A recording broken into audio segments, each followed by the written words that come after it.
The riders closed in. 3 against 1. No escape. The scarred man lunged for her medicine bag. Eleanor's hand trembled on the revolver. "Lady, you won't shoot?" She closed her eyes, squeezed the trigger. Bang! Blood bloomed on the snow. The man fell screaming. Eleanor bent over her horse, fighting the urge to vomit. She'd crossed a line. There was no going back. But this wasn't how it started. 3 weeks earlier she'd been desperate, broken, running from men who wanted to collect her debt in other ways. Let me tell you how a widow from St. Louis became a killer on a frozen Montana mountain. The fire crackled in the stone hearth, casting dancing shadows across the study walls. Outside the window, the first snow of October 1924 fell soft and steady over Colorado Springs, each flake catching the amber glow of the street lamps below. Thomas Blackwood sat forward in the leather armchair, his 16-year-old frame too thin, too uncertain. His hands gripped his knees, knuckles white. The question hung between them like smoke. "Grandpa, did you ever run from a fight?" Nathaniel Blackwood lowered his coffee cup. The china clinked against the saucer, a small sound in the quiet room. At 79, he still carried himself like the mountain man he'd once been, though his shoulders had rounded with the years, and his hands trembled from something the doctors called palsy. The 3 scars running from his left temple down to his jaw caught the firelight, puckered and pale against weathered skin. He studied his grandson. The boy had his mother's eyes, soft and brown, fearful, in a way that made Nathaniel's chest ache. In 1 week, Thomas would take the train to Leadville, descend into the silver mines where men died in darkness, where the earth swallowed the weak and the unlucky alike. The old man's silence stretched long enough that Thomas looked away, shame coloring his cheeks. "I ask because," the boy continued, voice dropping to a whisper, "next week I'm supposed to go down there, into the mines, and I'm scared, Grandpa. Scared I won't be strong enough. Scared I'll fail." Nathaniel set his cup aside. He stood slowly, joints protesting, and walked to the window. Snow gathered on the sill outside, building a thin white line against the glass. Beyond the town, the mountains rose dark and eternal. "Let me tell you about the winter of 1885, he said, his voice like gravel rolling down a slope. "The year I was 40 years old. The year I learned that fear is natural, but cowardice is a choice." He turned back to face his grandson. "And the year a woman half my size taught me what courage really means." Thomas leaned forward, eyes widening. Nathaniel settled back into his chair, the leather creaking beneath his weight. He closed his eyes, and the years fell away like shed skin. The warm study dissolved. In its place came the bite of mountain wind, the smell of pine and snow, the weight of a rifle in his hands. "It began," he said, "on December 12, 1885, at 6:47 in the morning. The temperature stood at 12 degrees Fahrenheit. Nathaniel remembered because he'd checked the thermometer nailed to the porch post before riding down the mountain that day. The mercury huddled at the bottom of the glass tube like a frightened animal. Pine Haven, Montana Territory crouched in the valley below Blackwood Ridge like a collection of bones scattered by some careless god. 23 buildings lined the main street, weathered wood peeling paint windows that caught the weak winter sun and threw it back without warmth. The kind of town where everyone knew everyone's business and strangers were marked the moment they stepped off the stage. Nathaniel had tied his horse, a black gelding named Prophet, to the rail outside Webb's General Store. The animal's breath came in great white plumes. Ice crystals formed in his mane. Through the store's front window, Nathaniel could see them. Alistair Webb stood behind his counter, bald head gleaming in the lamplight, spectacles perched on his nose. And across from him, small and straight-backed in a faded blue dress, stood a woman Nathaniel had never seen before.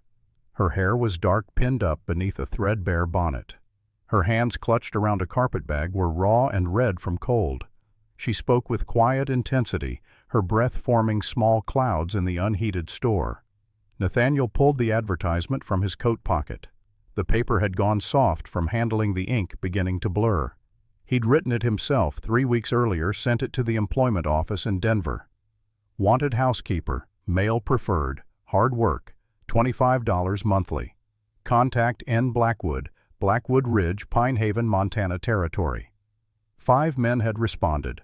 All 5 had withdrawn their applications after making inquiries in town. After hearing the stories about the scarred hermit who lived alone on the mountain, the man who'd lost his wife in fire, the man the children whispered about in frightened voices, only one applicant remained, E. Hayes, who had written in careful script that he was experienced, reliable, and could start immediately. Nathaniel pushed open the door. The bell above chimed clear and sharp. Webb looked up. The woman turned. For a moment, no one spoke.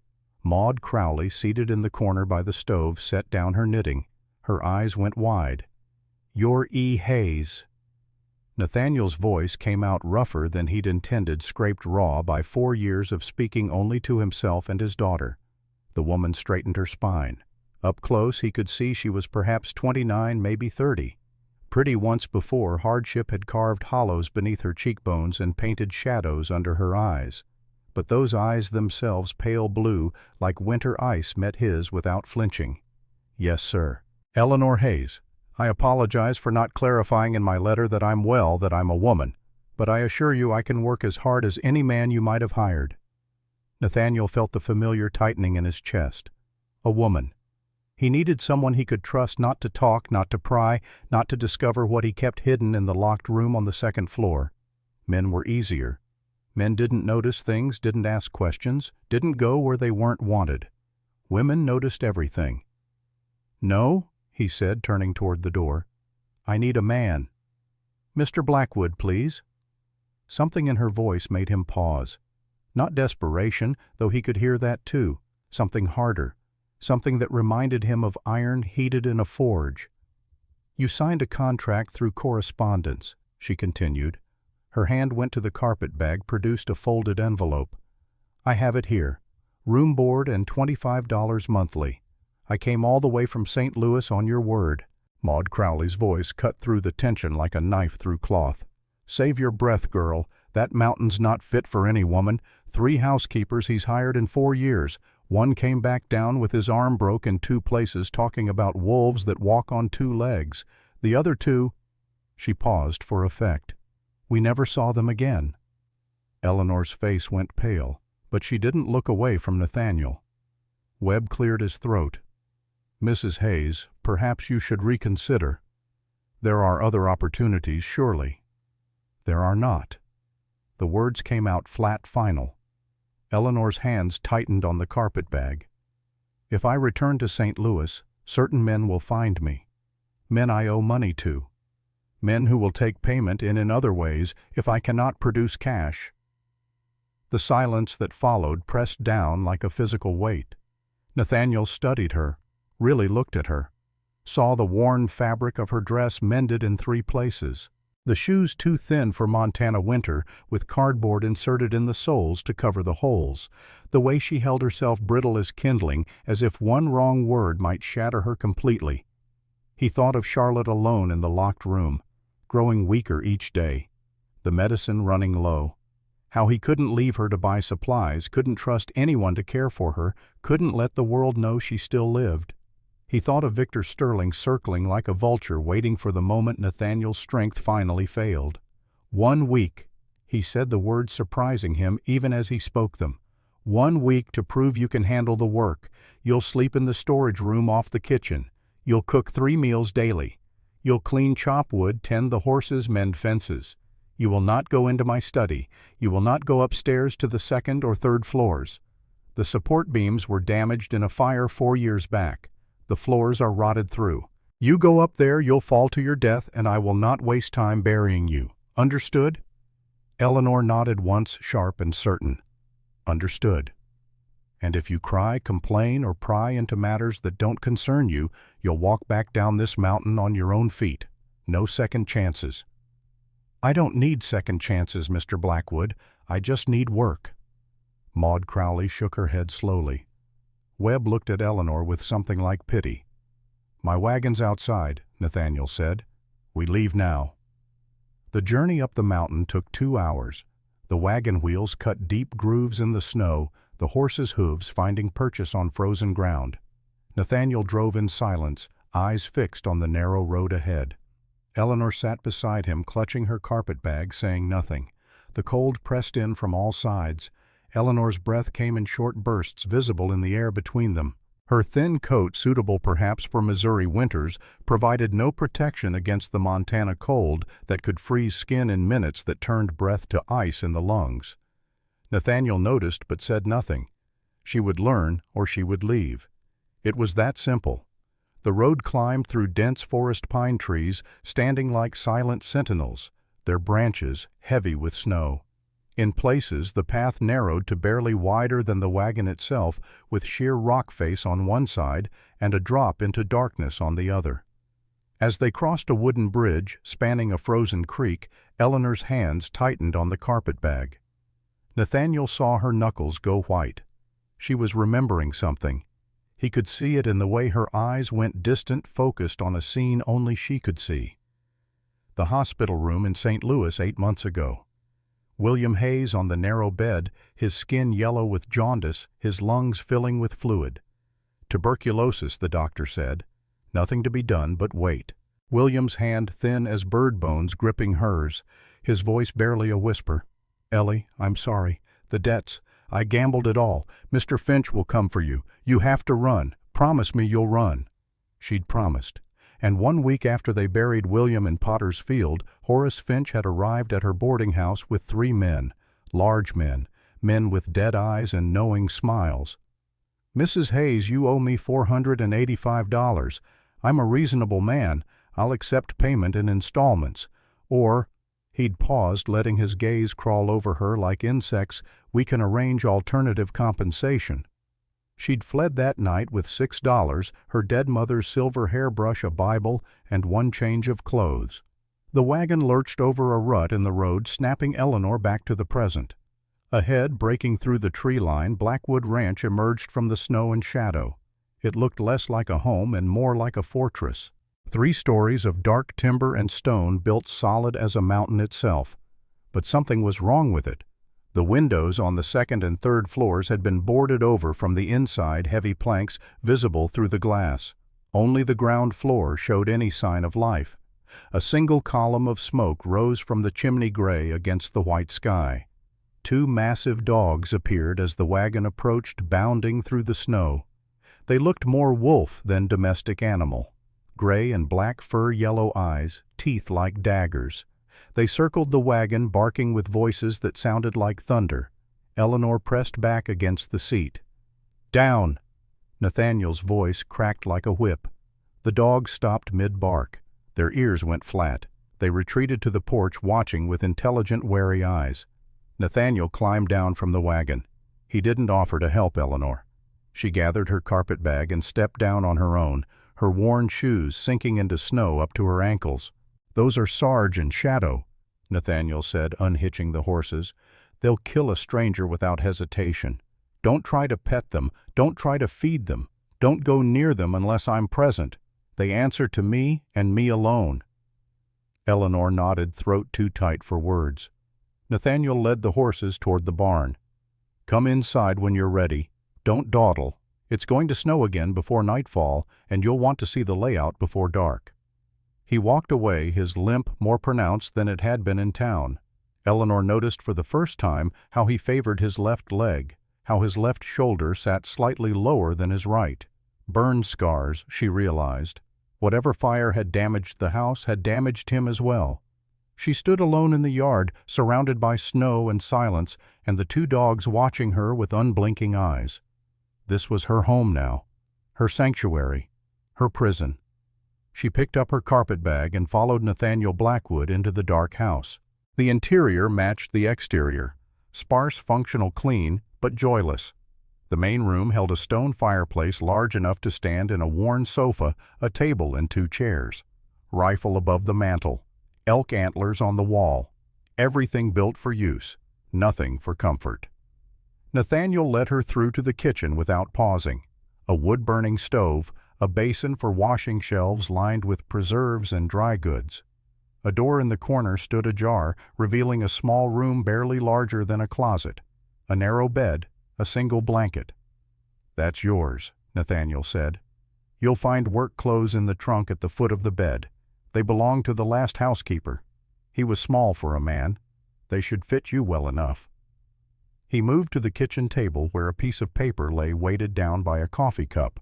He wrote quickly, not looking at Eleanor. "Your duties. Morning meal at 6. Chop 2 cords of wood before noon. Muck out the horse stables. Mend the eastern fence. There's a section torn down by last week's wind. Midday meal at noon. Afternoon you'll clean and prepare the evening meal. Supper at 6. After that your time is your own, but you'll stay on the ground floor. Understood?" "Yes, sir." "Don't call me sir. Blackwood will do." "Yes, Mr. Blackwood." He finally looked at her. In the lamplight the scars on his face stood out in sharp relief, puckered and twisted. His left eye pulled slightly downward from the damage, but his eyes themselves, gray as winter clouds, held something she hadn't expected. Fear. Not fear of her. Fear for something else. Something hidden. "There's one more rule," he said quietly. "The most important. You do not go upstairs. Not to the 2nd floor. Not to the 3rd. The fire damaged the structure. The beams are unstable. Even I rarely go up there anymore. You set foot on those stairs, you could fall through rotted floorboards and break your neck. I won't be responsible." Eleanor met his gaze. "I understand. Do you?" He leaned forward slightly. "2 housekeepers before you, both men, both stronger than you. Both ignored my warnings about staying away from places they shouldn't be. One left with a broken arm, the other—" He paused. "We found him at the bottom of the stairs with his neck twisted wrong. Ruled an accident. But accidents happen when people don't listen." The threat hung in the air between them, naked and undisguised. Eleanor's mouth went dry, but she kept her voice steady. "I'm not here to cause trouble, Mr. Blackwood. I'm here to work. Nothing more." He studied her a moment longer, then straightened. "Good. Get settled. I'll be in the barn if you need anything, which you won't." He walked out, leaving her alone in the cold kitchen. Eleanor set her carpet-bag on the narrow bed in the storage room. She sat down slowly, hands shaking. Not from cold now, from the weight of understanding settling over her like a shroud. This man was hiding something. Something on the 2nd floor. Something important enough to threaten anyone who came near. And she'd just agreed to live in his house miles from help, with only his word standing between her and whatever fate had befallen the others. The wind picked up outside, howling around the eaves. The house creaked and settled, and from somewhere far above, so faint she almost missed it, came another sound, a cough, weak, rasping, like a child with a chest cold. Eleanor's eyes went to the ceiling, to the darkness above. What was Nathaniel Blackwood hiding in the locked rooms upstairs? Night fell fast in the mountains. By 5 o'clock, darkness pressed against the windows like something alive. Eleanor had spent the afternoon familiarizing herself with the kitchen, taking inventory of supplies, planning meals. Simple food, beef stew from the cellar stores, fresh bread if she could get the temperamental stove to hold heat properly. She worked by lamplight, her breath visible in the unheated kitchen. The house held cold the way a tomb holds darkness, letting it seep into every corner, every crack. At 5:45, she heard boots on the porch. Nathaniel entered through the back door, bringing with him the smell of horses and hay and winter. He removed his coat, hung it on a peg by the door, and sat at the kitchen table without a word. Eleanor served the stew in silence, set a bowl before him along with a thick slice of bread and butter. She poured coffee from the pot on the stove, black and strong. Nathaniel ate without comment. But he ate everything she noticed, sopped up the last of the broth with his bread, drained the coffee. When he finished, he stood, carried his dishes to the basin. "Adequate," he said, the closest thing to praise she would receive. He walked to the doorway, paused with his hand on the frame. "Keep the fire going in the stove tonight. Temperature's dropping. I'll need you functional tomorrow, not frozen." Then he was gone, his footsteps receding down the hallway toward what she assumed was his study. Eleanor washed the dishes, banked the fire, and retreated to her small room. She lay on the narrow bed, wrapped in the thin blanket, and listened to the house around her. The wind, the settling timbers, the distant ticking of a clock somewhere. And at 2 in the morning, when sleep had finally begun to claim her, She heard it again. The cough, followed by footsteps, heavy, deliberate, directly above her head. She rose silently, eased open her door. The hallway beyond lay dark as a mine shaft. She crept forward, bare feet cold on the wooden floor, until she reached the base of the staircase that led to the second floor. Candlelight flickered above, throwing wavering shadows on the walls, and Nathaniel's voice so different from the harsh growl he used with her. Soft, gentle, breaking with emotion. "It's all right, little bird. Just a bad dream. Papa's here. You're safe." The reply came weak, barely audible. A child's voice, female, hoarse with illness. "Papa." Eleanor's hand flew to her mouth, stifling the gasp that wanted to escape. A child. He had a child up there, sick, hidden away. The town had said his daughter died in the fire 4 years ago, that both his wife Rebecca and their daughter Charlotte had perished in the flames that scarred Nathaniel and destroyed half the house. But the child was alive, hidden on the second floor, and Nathaniel had threatened anyone who tried to discover her. Eleanor backed away from the stairs, returned to her room on silent feet. She lay in the darkness, mind racing. Why hide the child? Why let everyone believe she was dead? What had happened 4 years ago in that fire? And more urgently, was the girl a prisoner, or was Nathaniel protecting her from something worse? Sleep did not come again that night. Miles away in a house built of imported stone and furnished with Eastern luxury, Victor Sterling sat in his study and sipped whiskey that cost more than most men earned in a month. He was a handsome man by conventional standards. 45 years old, silver threading through his dark hair in a way that women found distinguished. Clean-shaven, well-dressed, with the kind of confidence that came from owning half a county and controlling the other half through well-placed bribes and carefully cultivated fear. On his desk lay a map of the Pinehaven Valley. Red lines marked property boundaries. Most of the land bore Sterling's mark. The Double S Ranch stretched across 15,000 acres of prime grazing land and timberland, but one parcel remained stubbornly unmarked. A tract of 640 acres on Blackwood Ridge, including water rights to Clearwater Creek, the only reliable water source for miles. Sterling traced the boundary with one finger. So close. He'd been so close 4 years ago. A knock at the door interrupted his thoughts. "Come." Deputy Thomas Wade entered. 24-year-old son of Sheriff Garrett Wade, ambitious in the way of young men who'd never been tested. He removed his hat, held it awkwardly in both hands. "Mr. Sterling, sir, thought you'd want to know. Blackwood came down to town this morning." Sterling's hand stilled on the map. "First time in 4 years." "Yes, sir. He hired himself a housekeeper. Woman from back east. St. Louis, I heard. Name of Eleanor Hayes." Sterling set down his glass with deliberate care. "A woman. Interesting. And what do we know about Mrs. Hayes?" "Widow. Husband died of consumption 8 months back. Left her with debts. She came west to escape collection." "Desperate, then, which makes her unpredictable." Sterling stood, walked to the window that overlooked his land. In the distance, the dark bulk of Blackwood Ridge rose against the stars. "Nathaniel is getting old, Thomas. 4 years alone on that mountain. He's growing weak, weak enough to need help, weak enough perhaps to make mistakes."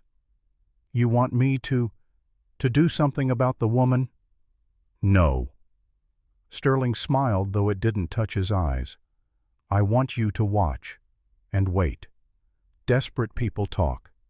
Desperate people see things they shouldn't. And when Mrs. Hayes sees what Nathaniel Blackwood is hiding up there, when she comes running down that mountain with her story, well, then we'll have our opportunity." Wade shifted his weight. What if Blackwood really did lose his wife and daughter in that fire? What if there's nothing up there but ghosts? Sterling opened his desk drawer, withdrew a daguerreotype photograph, old and faded. A young woman smiled up from the silver surface, beautiful with pale hair and eyes that held light like water. Rebecca Mercer, taken in 1875, a year before she married Nathaniel Blackwood. "She was mine first," Sterling said softly, more to himself than to Wade. "Her father Jonathan promised her to me.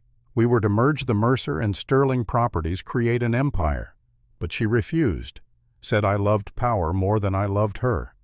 He set the photograph down with trembling fingers. She was wrong, but by the time I'd built enough wealth to prove I could love both her and her land, she'd already married that savage, and by then my love had curdled into something else, something darker. Wade went pale.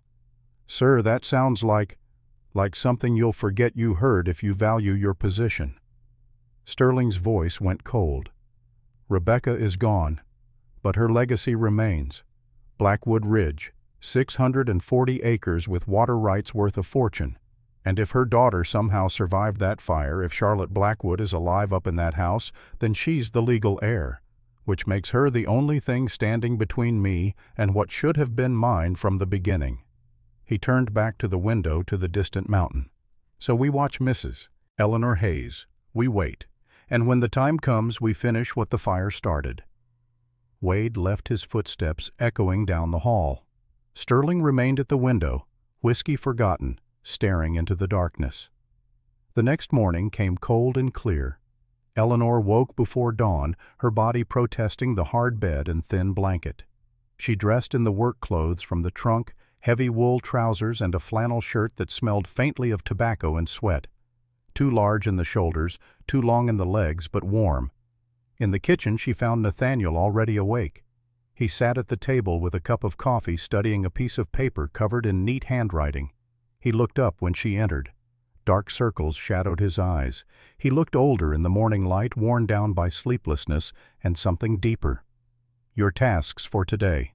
He slid the paper across the table. I've written them out. Follow the list. If you finish early, there's always more wood to chop. Eleanor scanned the list. 2 cords of wood, mucking stables, fence repair on the eastern boundary, preparing 3 meals. It was work for 2 men, not 1 woman who'd spent the last year doing laundry and taking in sewing to survive. But she nodded. I'll manage. See that you do. He stood limped toward the door. Paused. Mrs. Hayes, the boundaries I set yesterday. They're not suggestions. They're the conditions of your employment. Break them and you'll find yourself walking back to Pine Haven. In winter. In the dark. Are we clear? Crystal clear, Mr. Blackwood. He left without another word. Eleanor made herself breakfast, oatmeal and coffee. Then she bundled into her inadequate coat and went out to face the woodpile. The axe was heavier than she'd anticipated. The cold made the wood hard as iron. By the time she'd chopped 20 logs, her hands were blistered raw. By 50, they were bleeding. She kept going. The sun climbed higher. Nathaniel appeared once, crossing from the barn to the house carrying a covered tray. He glanced at her work, said nothing, disappeared inside. Going upstairs, Eleanor realized, taking food to the child. By noon, she'd managed 1 cord of wood, half of what was required. Her back screamed. Her hands left blood on the axe handle. She broke for the midday meal. Prepared sandwiches from yesterday's bread, leftover beef from the stew. Set one on the kitchen table for Nathaniel, ate her own standing up, too exhausted to sit. Through the window she could see her pathetic pile of split wood. Tomorrow Nathaniel would see it too, would know she'd failed. She went back out. The afternoon sun gave no warmth. Her hands, numb now, fumbled on the axe. She swung and missed the blade, burying itself in the chopping block instead of the log. You're doing it wrong. Eleanor spun. Nathaniel stood 10 feet away, arms crossed, watching her with something that might have been amusement.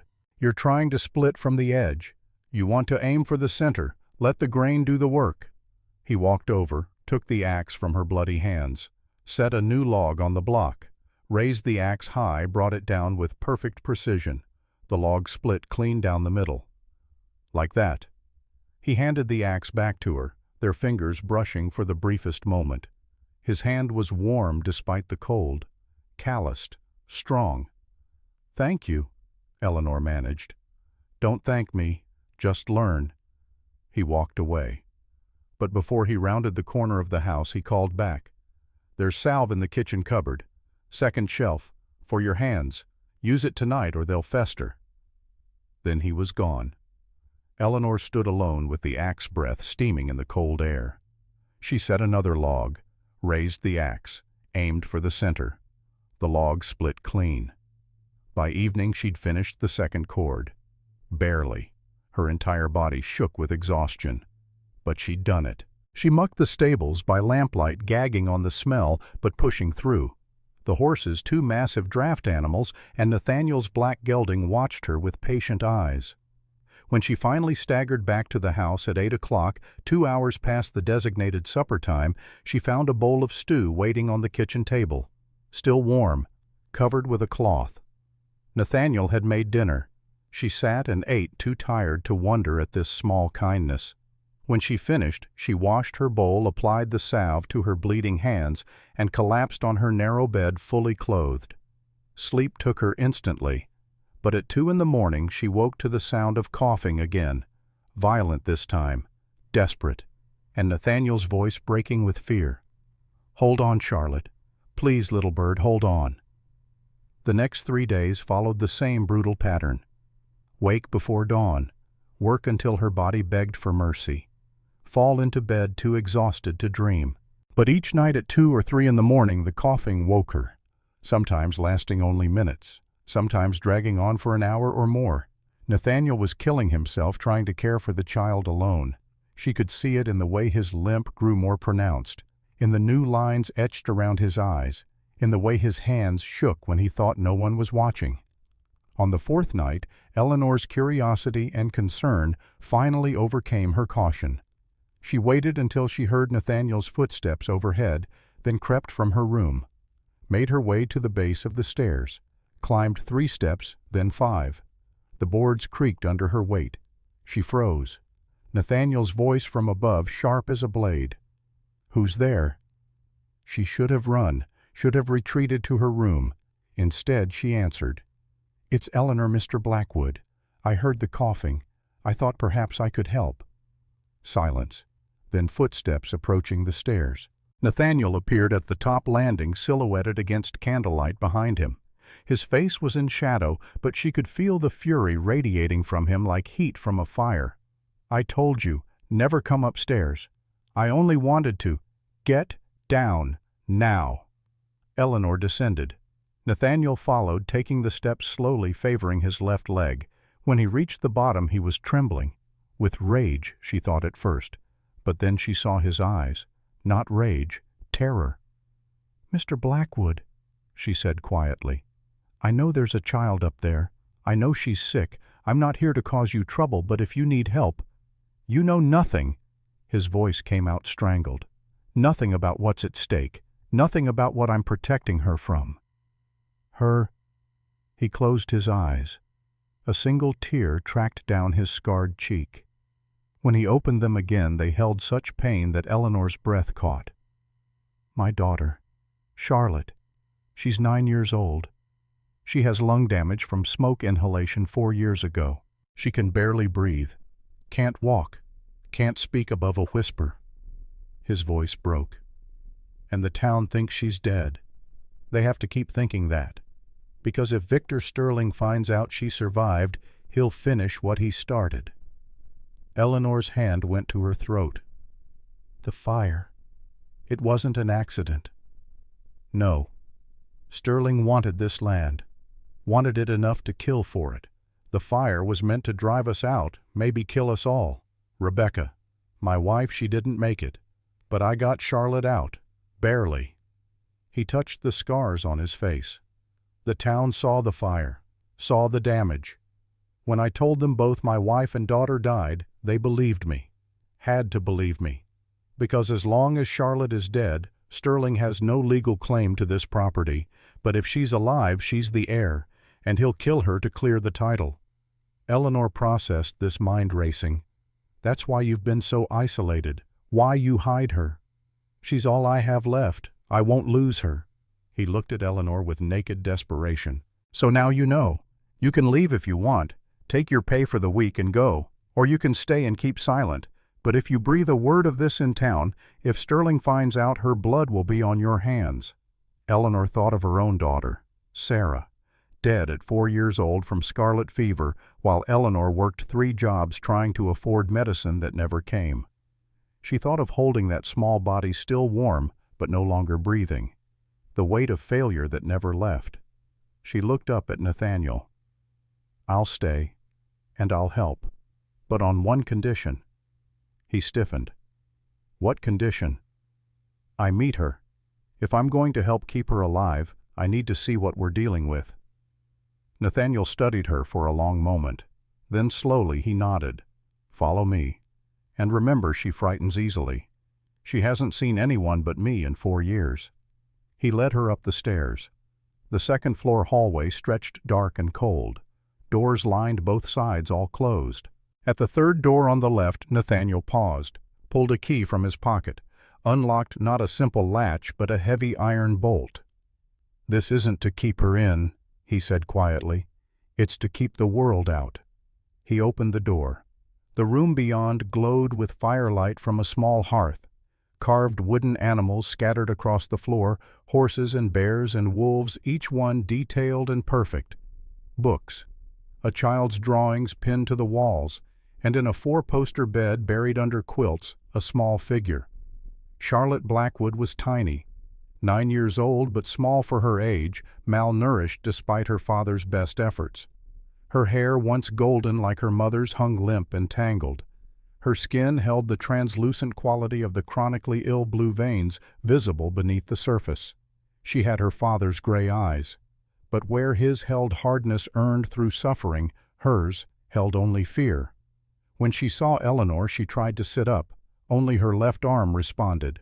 The right side of her body, from shoulder to toe, lay motionless, paralyzed from the fire. "Papa." The word came out, a rasping whisper, barely audible. Nathaniel crossed to the bed in 3 strides, knelt beside it. "It's all right, little bird. This is Eleanor. She's come to help us. She's a friend." Charlotte's good eye, the left one, focused on Eleanor. The right eye remained clouded, blind. Eleanor moved slowly, keeping her movements gentle, unthreatening. She knelt on the opposite side of the bed from Nathaniel. "Hello, Charlotte. You can call me Ellie if you'd like." The child watched her with the wariness of a wounded animal.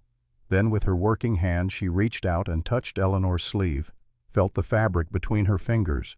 Her lips moved, forming a single word, too quiet for sound, but Eleanor could read it. Mama Nathaniel's face crumpled. "No, sweetheart, not Mama. Mama's gone, remember. Miss Eleanor is just here to visit." But Charlotte kept looking at Eleanor with those wide, frightened eyes. And Eleanor, without planning to, without meaning to, felt tears spill down her cheeks. "No, sweetheart," she whispered, echoing Nathaniel. "I'm not your Mama, but I'm here, and I promise I won't let anything happen to you." Charlotte's hand closed weakly around Eleanor's finger, held on with what little strength she had. Nathaniel watched them both, his expression unreadable in the firelight. Later, after Charlotte had drifted back to fitful sleep, after Nathaniel had shown Eleanor the medicines and explained the routine, they descended to the kitchen. Eleanor made coffee. They sat across from each other at the table, the silence heavy but not hostile. "She's worse than I thought," Eleanor said finally. "How long has she been like this?" "Since the fire. She could walk a little the first year, could speak in full sentences, but each winter she gets weaker. The cold air, the illness, it's eating her away bit by bit." He stared into his coffee. "I've tried everything. Every medicine I can buy, every remedy I can find. Nothing helps. She's dying, Eleanor, slowly, and I can't stop it." "Have you brought a doctor?" "Can't trust them. Sterling owns the only doctor in Pine Haven, and even if he didn't, how do I explain a daughter everyone thinks is dead?" The questions would start. The gossip would spread. Sterling would know within days. Eleanor reached across the table, placed her hand over his. He flinched, but didn't pull away. "You're not alone anymore," she said. "I know what it's like to lose a child. I had a daughter, Sarah. She died 2 years before my husband passed. Scarlet fever. I was working trying to earn money for medicine. By the time I got home she was gone." Her voice wavered. "I couldn't save her. But maybe I can help save Charlotte." Nathaniel looked up at her. In his eyes she saw the first glimmer of something that might have been hope. "Why would you do this?" "You owe me nothing. This isn't your fight." Because that little girl upstairs deserves a chance. Because you're trying to be both mother and father and you're killing yourself doing it. And because—" She paused. "Because I have nowhere else to go. And maybe, just maybe, God sent me here for a reason." Nathaniel's hand turned beneath hers, gripping it gently, his calloused palm warm against her skin. "Then we're partners in this, you and I. We keep Charlotte alive. We keep Sterling away. And we trust each other. No more secrets. No more secrets." They shook on it there in the kitchen while the fire burned low and the mountain wind howled outside. Neither of them saw the figure on horseback watching from the tree line. Victor Sterling sitting motionless on his white stallion, observing the lit windows of Blackwood Ranch. He'd ridden up the mountain on impulse, wanting to see what Nathaniel was building with his new housekeeper. What he saw through the window, the two figures at the table, hands clasped, made him smile. So the hermit was getting comfortable, letting his guard down, growing attached to the widow from St. Louis. Good. Attachment made people sloppy, made them vulnerable. Sterling turned his horse and rode back down the mountain. He had planning to do. On the morning of the 5th day, Eleanor woke to find a note on the kitchen table. "Gone to check northern fence line. Will return by noon. Food for Charlotte on the stove. Give her medicine at 9, please." The single word at the end, "please," written in Nathaniel's blocky handwriting, struck her more than any command could have. She prepared breakfast, then carried a tray upstairs. Charlotte was awake, propped against pillows, struggling to breathe. Each inhale rattled. Each exhale whistled. Eleanor helped her eat broth a few spoonfuls at a time, gave her the medicine willow bark extract that Nathaniel bought from traveling peddlers at enormous markup. It helped with the fever, but did nothing for the damaged lungs. After Charlotte dozed off again, Eleanor explored the second floor properly for the first time. Most rooms stood empty, stripped of furniture. But in what must have been the master bedroom, she found traces of the life that had existed before the fire. A woman's hairbrush on the dresser, a faded photograph in a silver frame, a young woman and a younger Nathaniel, his face unscarred, his smile genuine. The woman had Charlotte's coloring golden hair and delicate features. Rebecca. Eleanor studied the photograph, trying to imagine what had happened on the night of the fire. Trying to imagine being trapped in a burning building, knowing your child was in danger, knowing you would never escape. A sound from downstairs jerked her from her thoughts. Not Nathaniel's heavy tread, something else. The front door opening. Eleanor moved quickly, silently to the top of the stairs. Peered down. A man stood in the entryway. Not Nathaniel. Shorter, stockier, dressed in a fine wool coat and polished boots. Silver hair combed back from a handsome face. Victor Sterling. He looked around the ground floor with proprietary interest, as if cataloging possessions that would soon be his. Then his eyes lifted to the staircase, to Eleanor. His smile was charming, practiced, empty. "Mrs. Hayes, I presume." "Victor Sterling. I apologize for the intrusion, but I saw Mr. Blackwood heading north and thought this might be an opportune time for us to speak." Eleanor descended slowly, keeping her face neutral. "Mr. Blackwood doesn't take kindly to visitors." "So I've noticed. But you and I were not so different. Both newcomers to this valley in our own ways. I thought perhaps we could have a friendly conversation." He moved into the parlor, settling himself on the sofa as if he owned it. Eleanor remained standing, keeping distance between them. "What do you want, Mr. Sterling?" "Direct. I admire that." He crossed his legs, perfectly at ease. "I want to help you, Mrs. Hayes. I know you're in a difficult situation. A woman alone working for a man with, shall we say, an unfortunate reputation. I'd like to offer you alternative employment. My household could use someone of your capabilities. Better pay, safer conditions. No need to fear rotted floorboards or unstable employers. I'm perfectly satisfied with my current position. Are you?" His eyes held hers. "Tell me, has Mr. Blackwood explained why his previous housekeepers left so suddenly, or what really happened in the fire 4 years ago?" Eleanor kept her expression blank. "The fire was an accident. His wife and daughter died. That's all I need to know." "An accident?" Sterling's smile widened. How convenient. And you don't wonder why a man would bury his wife and child with no one from town in attendance. Why he held the funeral at night in secret. Why there were no bodies in the coffins. Eleanor's blood went cold. That's a monstrous accusation. Is it? Or is it merely the truth that everyone's too frightened to speak aloud?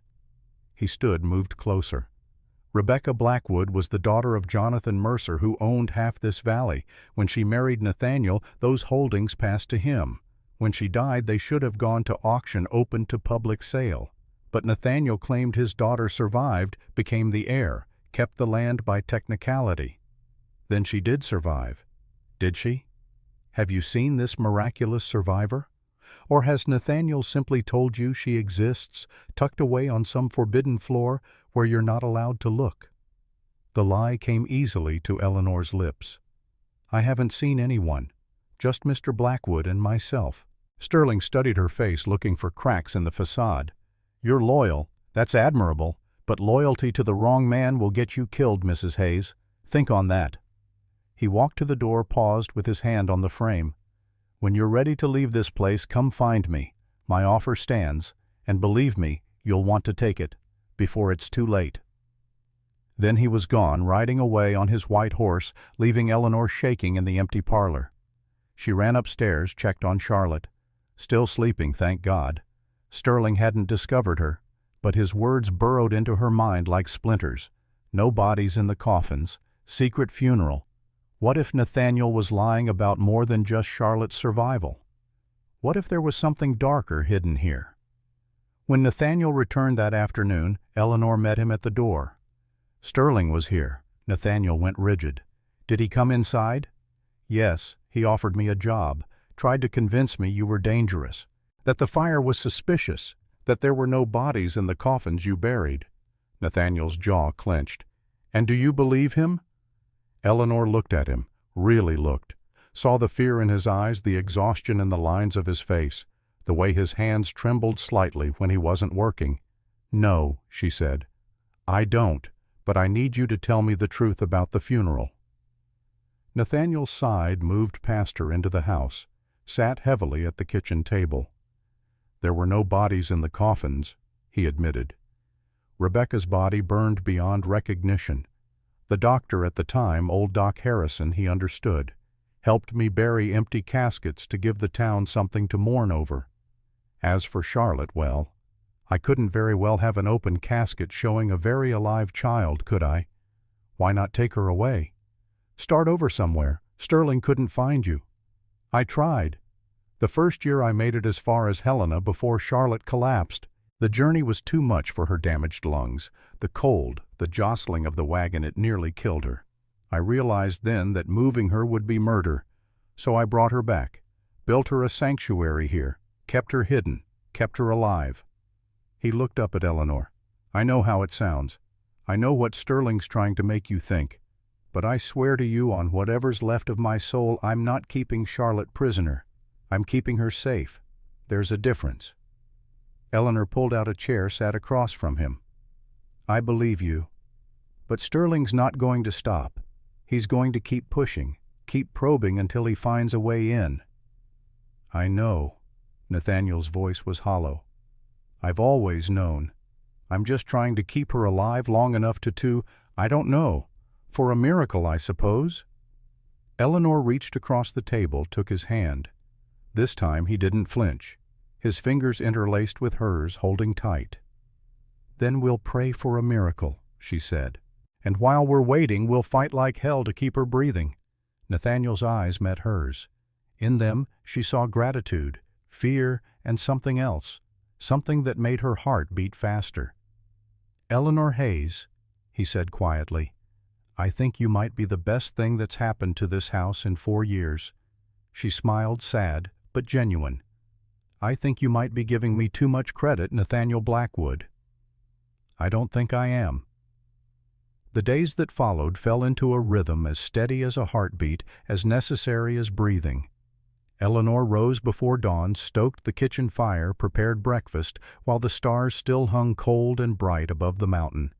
Nathaniel would appear from his study where he slept, now having given up the master bedroom years ago, unable to face the room where Rebecca had once brushed her hair and hummed softly while their daughter played at her feet. They ate in silence mostly, but it was a comfortable silence now. The silence of two people who understood that words were not always necessary, that presence itself could be a kind of conversation. After breakfast, Eleanor would climb the stairs to Charlotte's room while Nathaniel went to tend the animals and check the property. The child was growing accustomed to her now. Still frightened, still fragile as spun glass, but beginning to trust. Eleanor would help Charlotte sit up proper against pillows, coax spoonfuls of oatmeal or broth past lips that had forgotten how to want food. The girl ate like a bird a few bites, and then exhaustion. But those few bites were victories.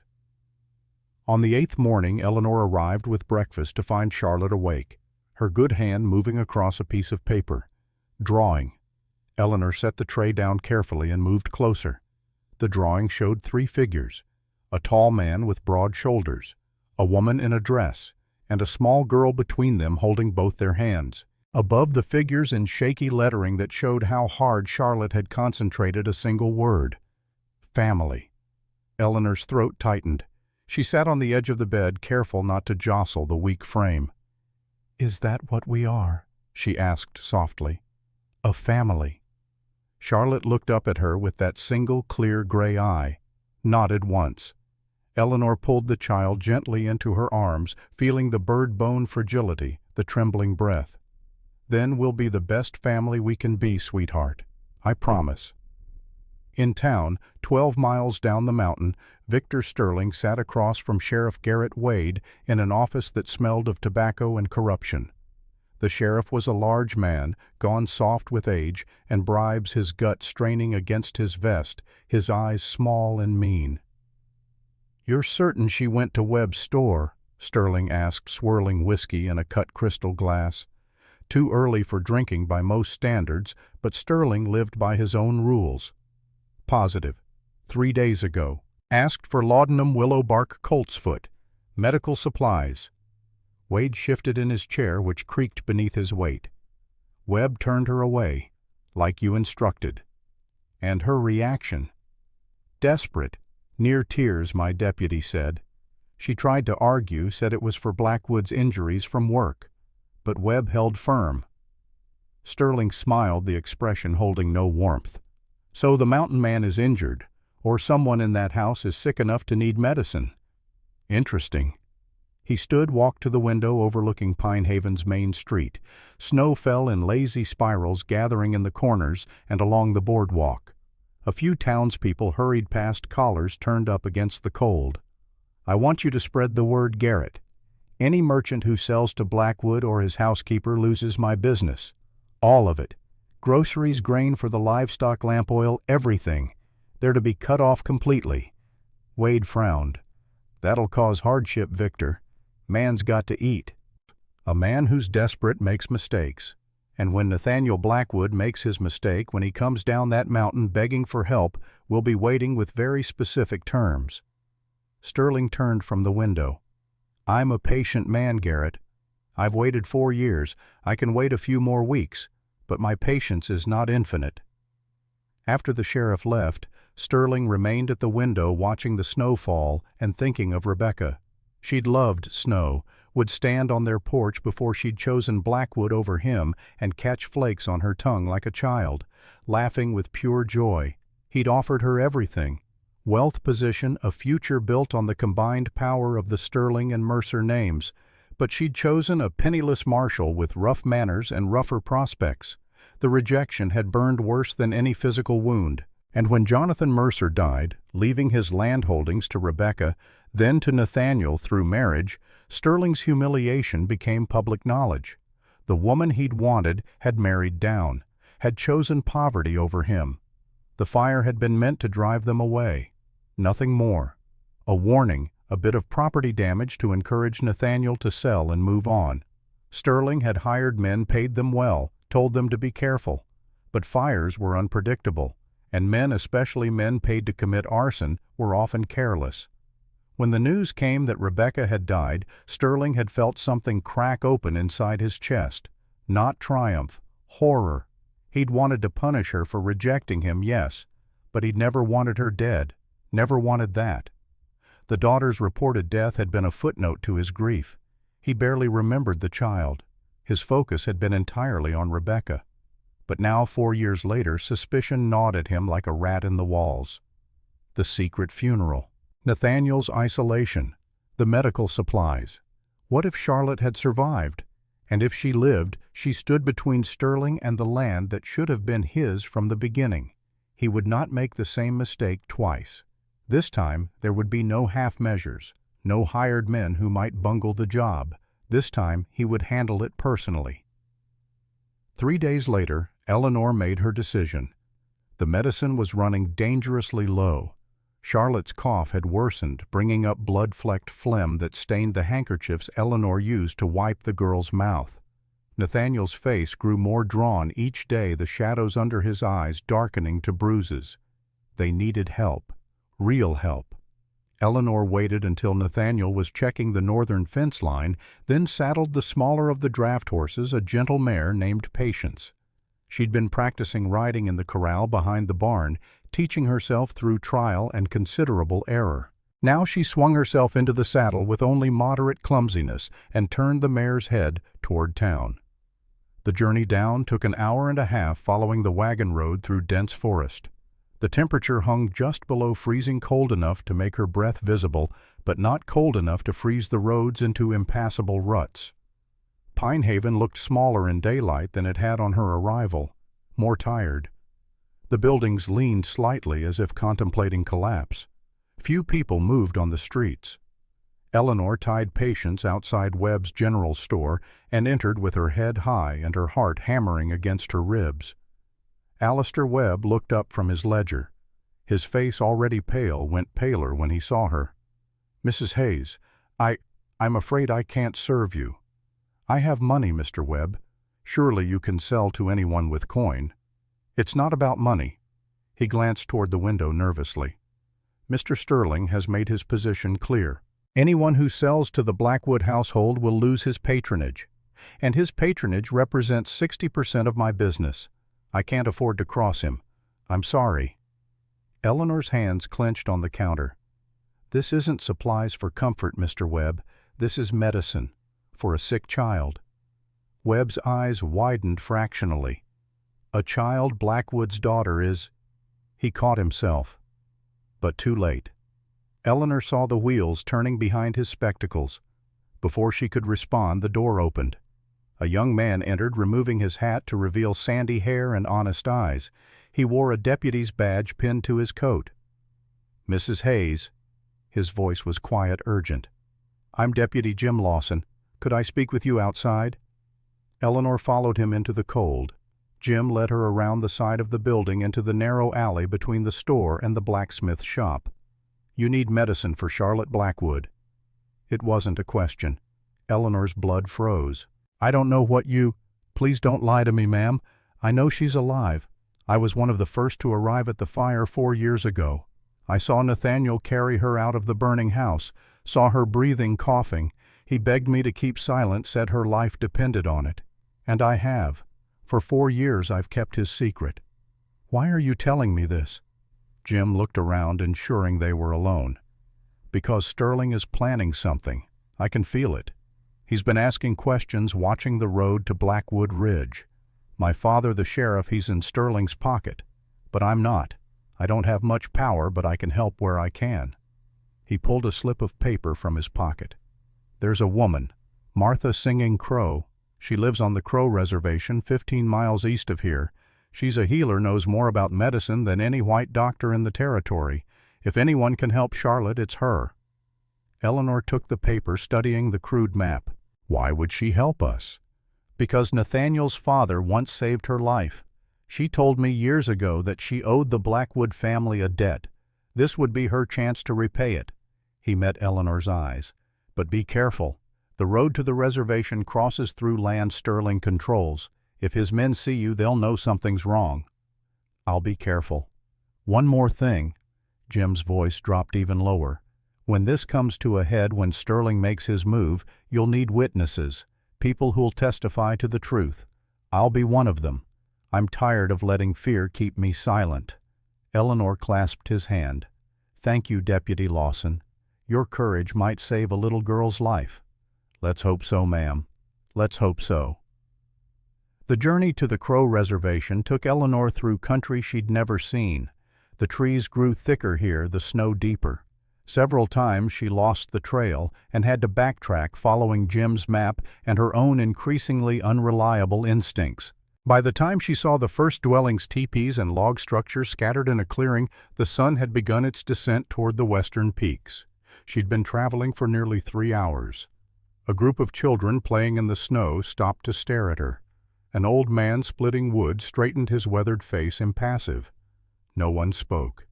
Eleanor dismounted, her legs stiff and aching. "I'm looking for Martha Singing Crow. I need medicine. For a child." The old man studied her for a long moment.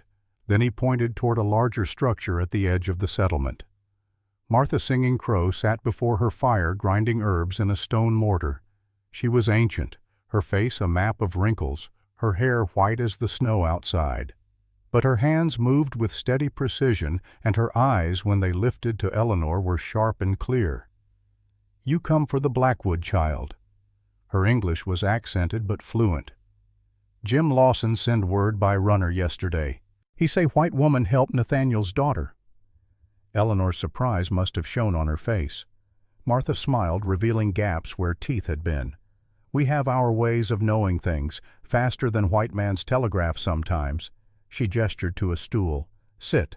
Tell me of Charlotte's sickness." Eleanor described everything: the damaged lungs, the progressive weakness, the bloody cough. Martha listened without interruption, her expression growing more troubled. When Eleanor finished, the old woman was silent for a long time. "The smoke damage is deep. Scar tissue in lungs prevent proper breathing. Each winter make worse as cold air irritates scars." She began selecting herbs from clay pots arranged around her dwelling. "I give you medicine that help. Red willow bark for fever stronger than yellow willow. Mullein leaves make tea help clean lungs. Pine resin salve for chest help breathing. Yarrow root for inflammation." She worked as she spoke, creating small bundles wrapped in leather. "But understand these only delay. Make comfortable. Make breathing easier. Not cure. Charlotte's lungs too damaged. What she need is miracle, not medicine." Eleanor's eyes stung with tears she refused to shed. "Then I'll pray for a miracle. But until it comes, I'll fight for every day she has." Martha's weathered hand covered Eleanor's. "You brave woman. Nathaniel Blackwood lucky to have you. I help because his father Thomas Blackwood saved me from white men who want to hurt me many years ago. Debt passed from father to son. Now I repay." She pushed the bundle of herbs across the floor. "No payment, but you tell Nathaniel old debt settled. We are even now." Eleanor thanked her, gathered the precious medicines, and prepared to leave. She was mounting patience when Martha called out, "Mrs. Hayes, one more thing. The man who hate Nathaniel who set fire. He ride this way sometimes. Watching. Planning. You be very careful on journey home. Evil men do evil things." The warning sent ice down Eleanor's spine. She nodded and turned the mare toward home. The sun was setting, painting the snow orange and gold when it happened. Eleanor had made it perhaps 5 miles from the reservation, following the trail through dense forest, when Patience suddenly stopped. The mare's ears swiveled forward, nostrils flaring. Eleanor heard them a moment later. Horses, multiple riders, coming fast from behind. She kicked Patience into a canter. The mare responded, but she was a draft horse built for pulling, not speed. Within minutes, Eleanor could see 3 riders closing the distance. Her hand went to the revolver Nathaniel had given her, tucked into her coat pocket. She'd never fired it at anything but targets, had never even considered shooting another human being. The riders spread out, flanking her on both sides and behind, cutting off escape. The leader, a tall man with a scar running from his lip to his ear, pulled alongside, reached for Patience's reins. Eleanor drew the revolver, fired a warning shot into the air. The sound exploded through the forest, sending birds shrieking from the trees. The horses shied. but the men recovered quickly, spreading out again. "Now that's no way to be friendly," Scarlip called. "We just want to talk, Mrs. Hayes." "I have nothing to say to you." "But Mr. Sterling has questions, like what's in that bag you're carrying, and who might be sick enough at Blackwood Ranch to need medicine from an Indian healer." Eleanor's heart hammered. She aimed the revolver at Scarlip's chest. "Come closer and find out how good my aim is." He laughed. Actually laughed. "Lady, you're shaking so bad you couldn't hit a barn from the inside. Now why don't you just hand over that bag and—" He lunged for it. Eleanor didn't think, didn't aim, just pulled the trigger. The gunshot seemed louder than the first. Scarlip screamed, jerking back.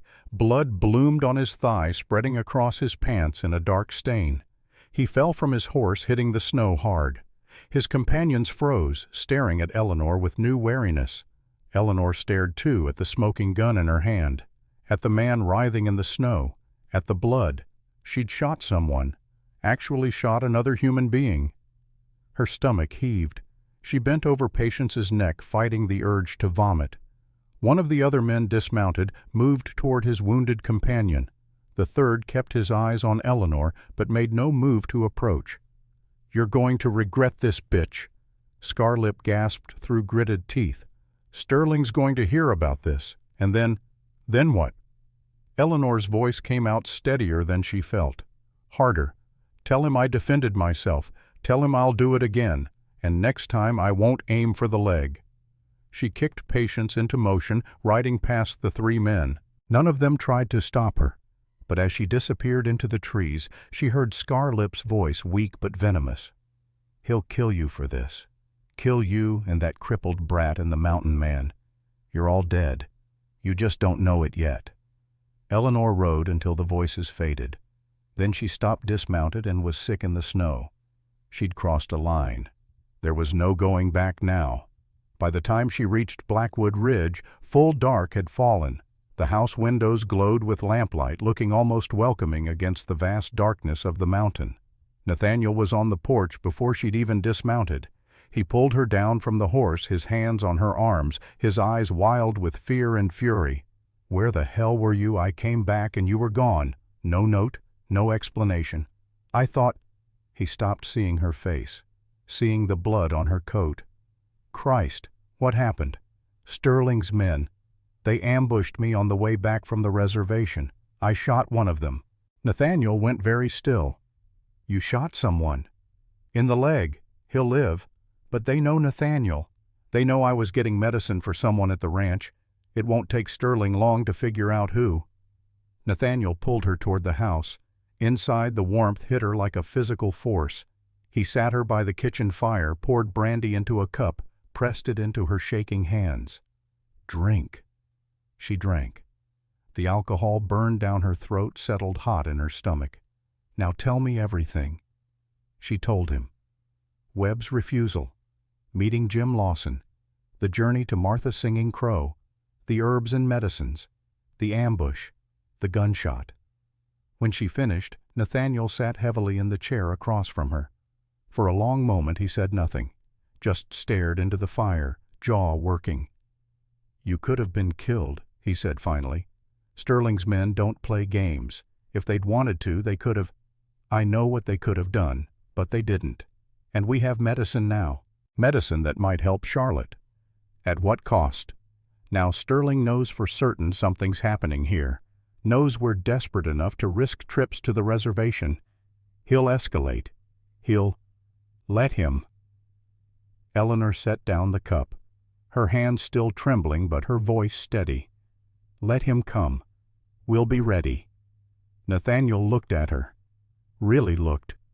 Saw the blood on her coat, the determination in her eyes, the way she sat straight despite exhaustion, despite fear. "You shot a man today," he said quietly. "That changes you. I need you to understand that. There's before and there's after, and you can't go back." "I know." Eleanor met his gaze. "I'm not the same woman who came up this mountain 2 weeks ago. And I'm glad I'm not. That woman wouldn't have been strong enough for what's coming."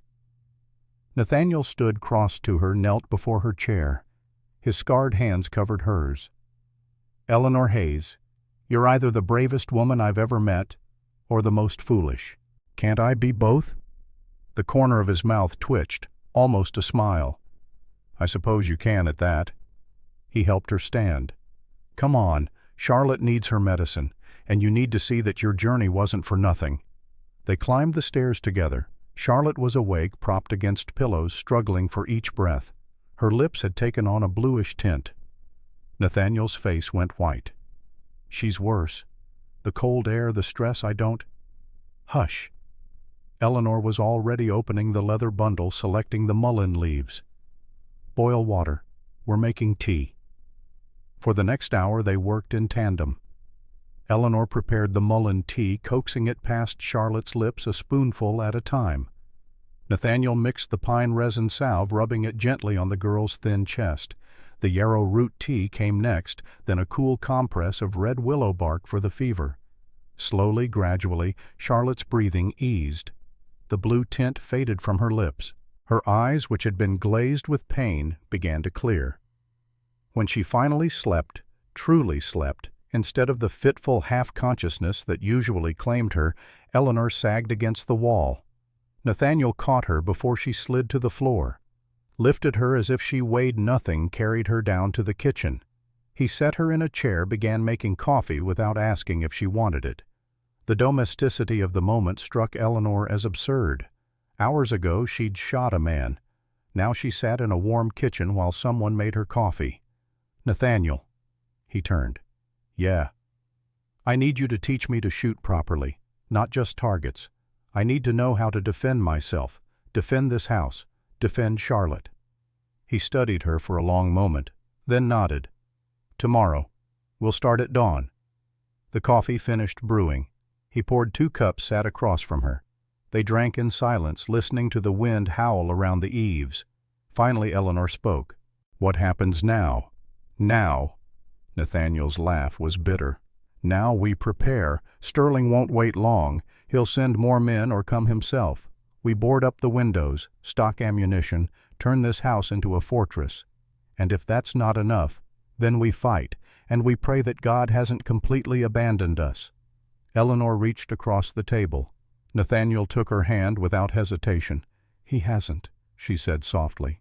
"If he had, I wouldn't have found my way here, wouldn't have found you and Charlotte."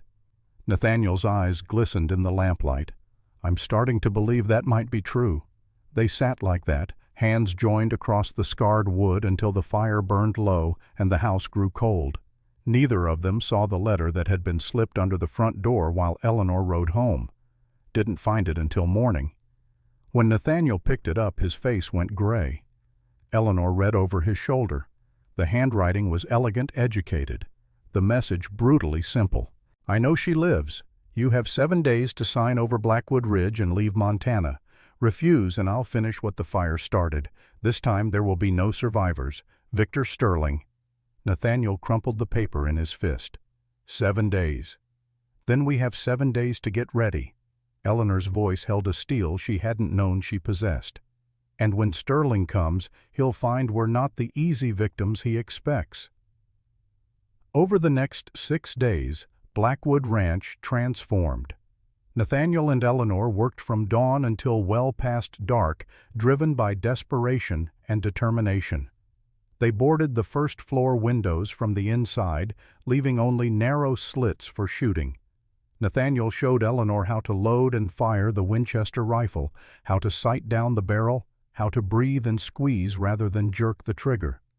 She practiced until her shoulder ached from the recoil, until she could hit a playing card at 50 yards, until the weight of the rifle felt natural in her hands. They filled every container in the house with water from the well, set aside supplies of food that wouldn't spoil, counted their ammunition, 250 rounds. It would have to be enough. On the 3rd day, Nathaniel pulled up the floorboards in the root cellar and retrieved a wooden box. Inside lay a badge, tarnished but still recognizable. U.S. Marshal. "I was law once," he said quietly, turning the badge in his scarred hands. "Before Rebecca, before Charlotte. I hunted outlaws through 3 territories. Never lost a man I was tracking." Why did you stop? Because Rebecca asked me to. Said she didn't want to raise a child wondering if her father would come home. So I turned in my badge, bought this land with my savings, tried to build a quiet life. His laugh was hollow. Didn't work out quite as planned. Eleanor took the badge from him, studied the worn metal. The man who earned this, is he still in there? Nathaniel met her eyes. I don't know. It's been a long time. Well, we're about to find out. On the fourth day, they heard horses, 3 riders coming up the mountain road. Nathaniel took position at a window rifle ready. Eleanor stationed herself at another, her hands steady despite her racing heart. But the riders stopped at the property line, didn't advance, just sat on their horses watching the house, Sterling's men, scouts, assessing the defenses. After an hour they turned and rode away. He's planning, Nathaniel said, figuring out how many men he'll need, where to position them, how to assault the house without giving us warning. So we don't sleep, we take watches, 2 hours on 2 hours off. They fell into the routine that night. Eleanor took the first watch, sitting in the dark parlor with the rifle across her lap, listening to every creak and groan of the settling house. At midnight, Nathaniel relieved her. She climbed the stairs to check on Charlotte, found the girl sleeping peacefully. The medicine was working. Her breathing came easier, her color better. Small mercies. Eleanor returned to the kitchen, made coffee. She didn't want just to have something to do. Nathaniel found her there an hour later. Couldn't sleep, he asked. Too much thinking. He poured himself coffee, sat across from her. The familiar position. They'd spent so many hours like this now, talking or not talking, just being together. What are you thinking about? Eleanor traced the rim of her cup with one finger. My daughter, Sarah. Before she died, I used to read to her every night. Her favorite story was about a princess trapped in a tower waiting for rescue. She looked up at Nathaniel. I always hated that story. Hated that the princess just sat there helpless, waiting for someone else to save her.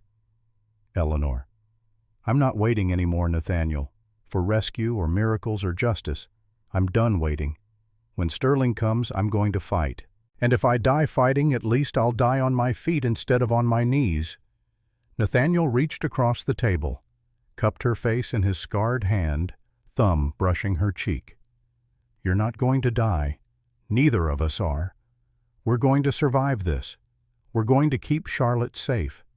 And when it's over, we're going to build something new, something worth the fighting. Eleanor leaned into his touch, closed her eyes. Promise me. I promise. He leaned forward. She leaned forward. Their lips met in the space between, tentative at first, then deeper, desperate, hungry for connection, for hope, for proof that they were still alive. When they broke apart, both breathing hard, Nathaniel rested his forehead against hers. I can't lose you, he whispered. I can't lose either of you. Not again. Then we don't lose. They sat like that until dawn began to lighten the eastern sky.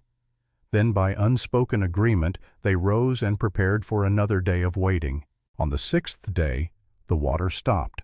Nathaniel discovered it first going out to fill buckets from the well. The rope descended, the bucket hit water, but when he pulled it up, only a trickle remained.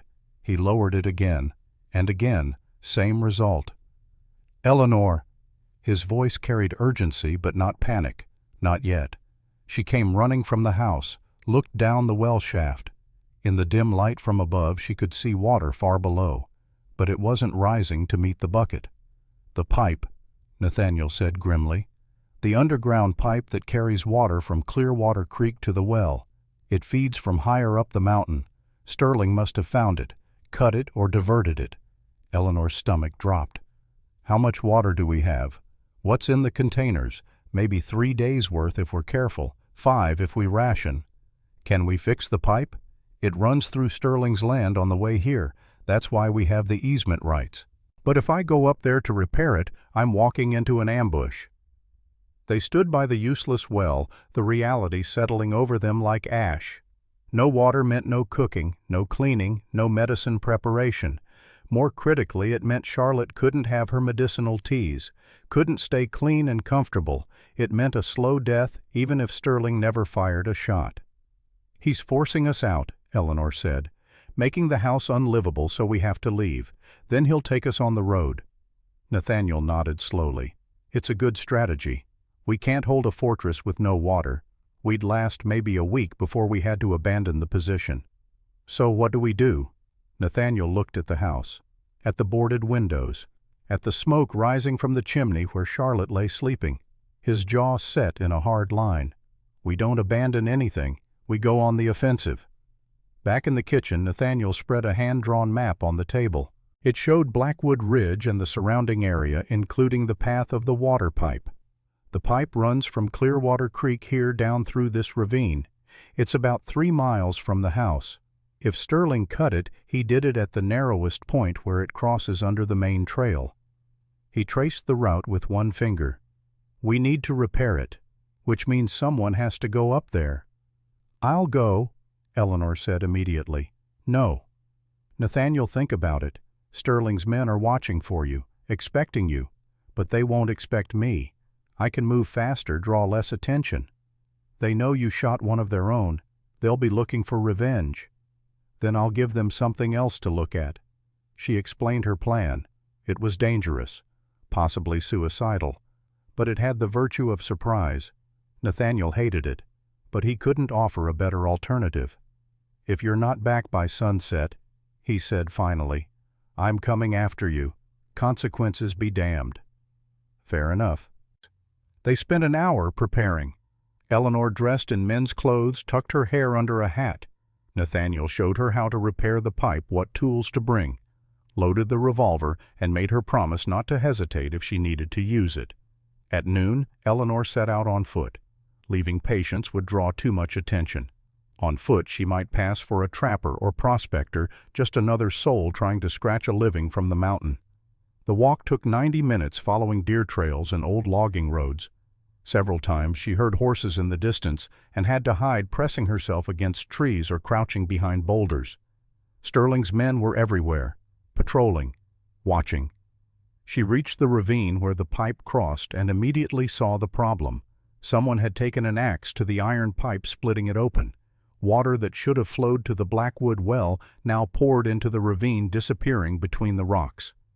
Eleanor pulled her tools from the pack. Working quickly, she cut away the damaged section of pipe, fitted new pieces Nathaniel had prepared, used sealant and iron bands to make the connection watertight. It took 20 minutes. 20 minutes of working exposed, knowing that at any moment a shot could ring out from the trees above.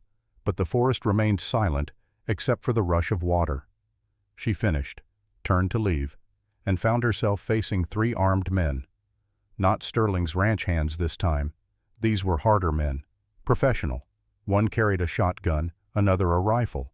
The third, standing slightly behind, wore 2 revolvers on his hips. The one with the shotgun smiled.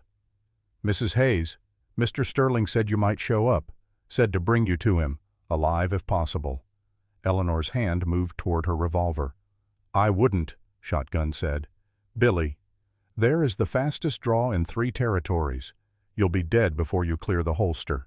Billy, the man with 2 revolvers, nodded slightly, confirming the threat. Eleanor's mind raced. 3 against 1, no cover, no escape route. She was caught. "Where's Sterling?" "Waiting down at the main trail. Come along peaceful, and we won't hurt you. Make trouble and well.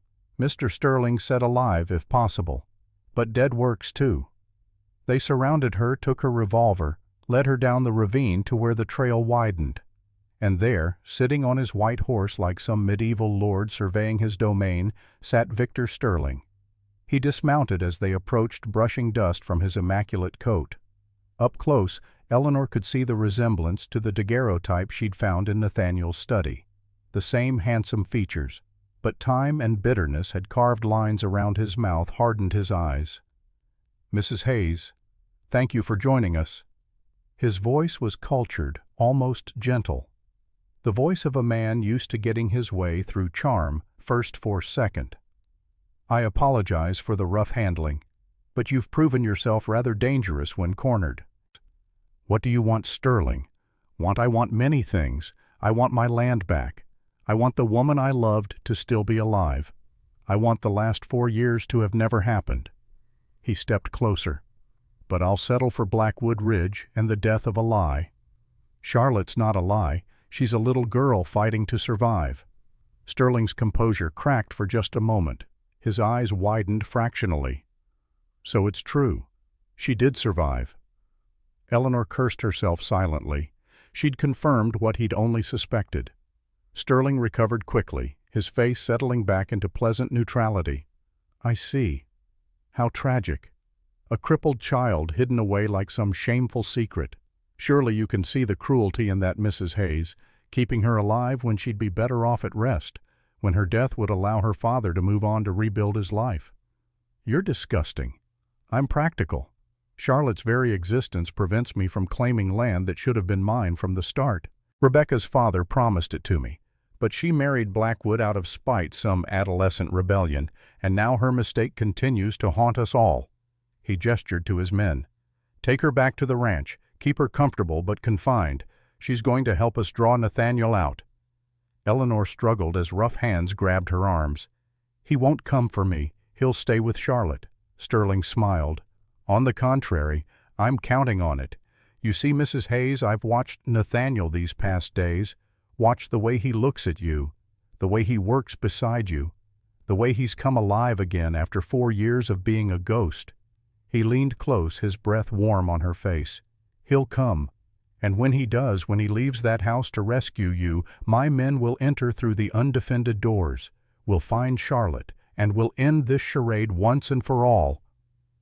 Horror washed over Eleanor in a cold wave. "You'd murder a child." "I'd remove an obstacle. There's a difference." Sterling stepped back, nodding to his men. "Take her, and send word to the house. Tell Blackwood he has until dawn to trade himself for Mrs. Hayes. If he refuses, well, we'll have to explore other options." They dragged Eleanor away toward horses waiting in the trees. She fought, kicked, screamed. But there were too many of them, and they were too strong. The last thing she saw before they threw a hood over her head was Sterling watching her with those cold, calculating eyes. Back at Blackwood Ranch, Nathaniel paced the kitchen like a caged wolf. Sunset had come and gone. Eleanor should have been back an hour ago. He'd promised to wait until dark, but every instinct screamed that something was wrong. He was reaching for his coat when he heard hoofbeats. Fast, a single rider. Nathaniel grabbed the rifle, positioned himself by the window.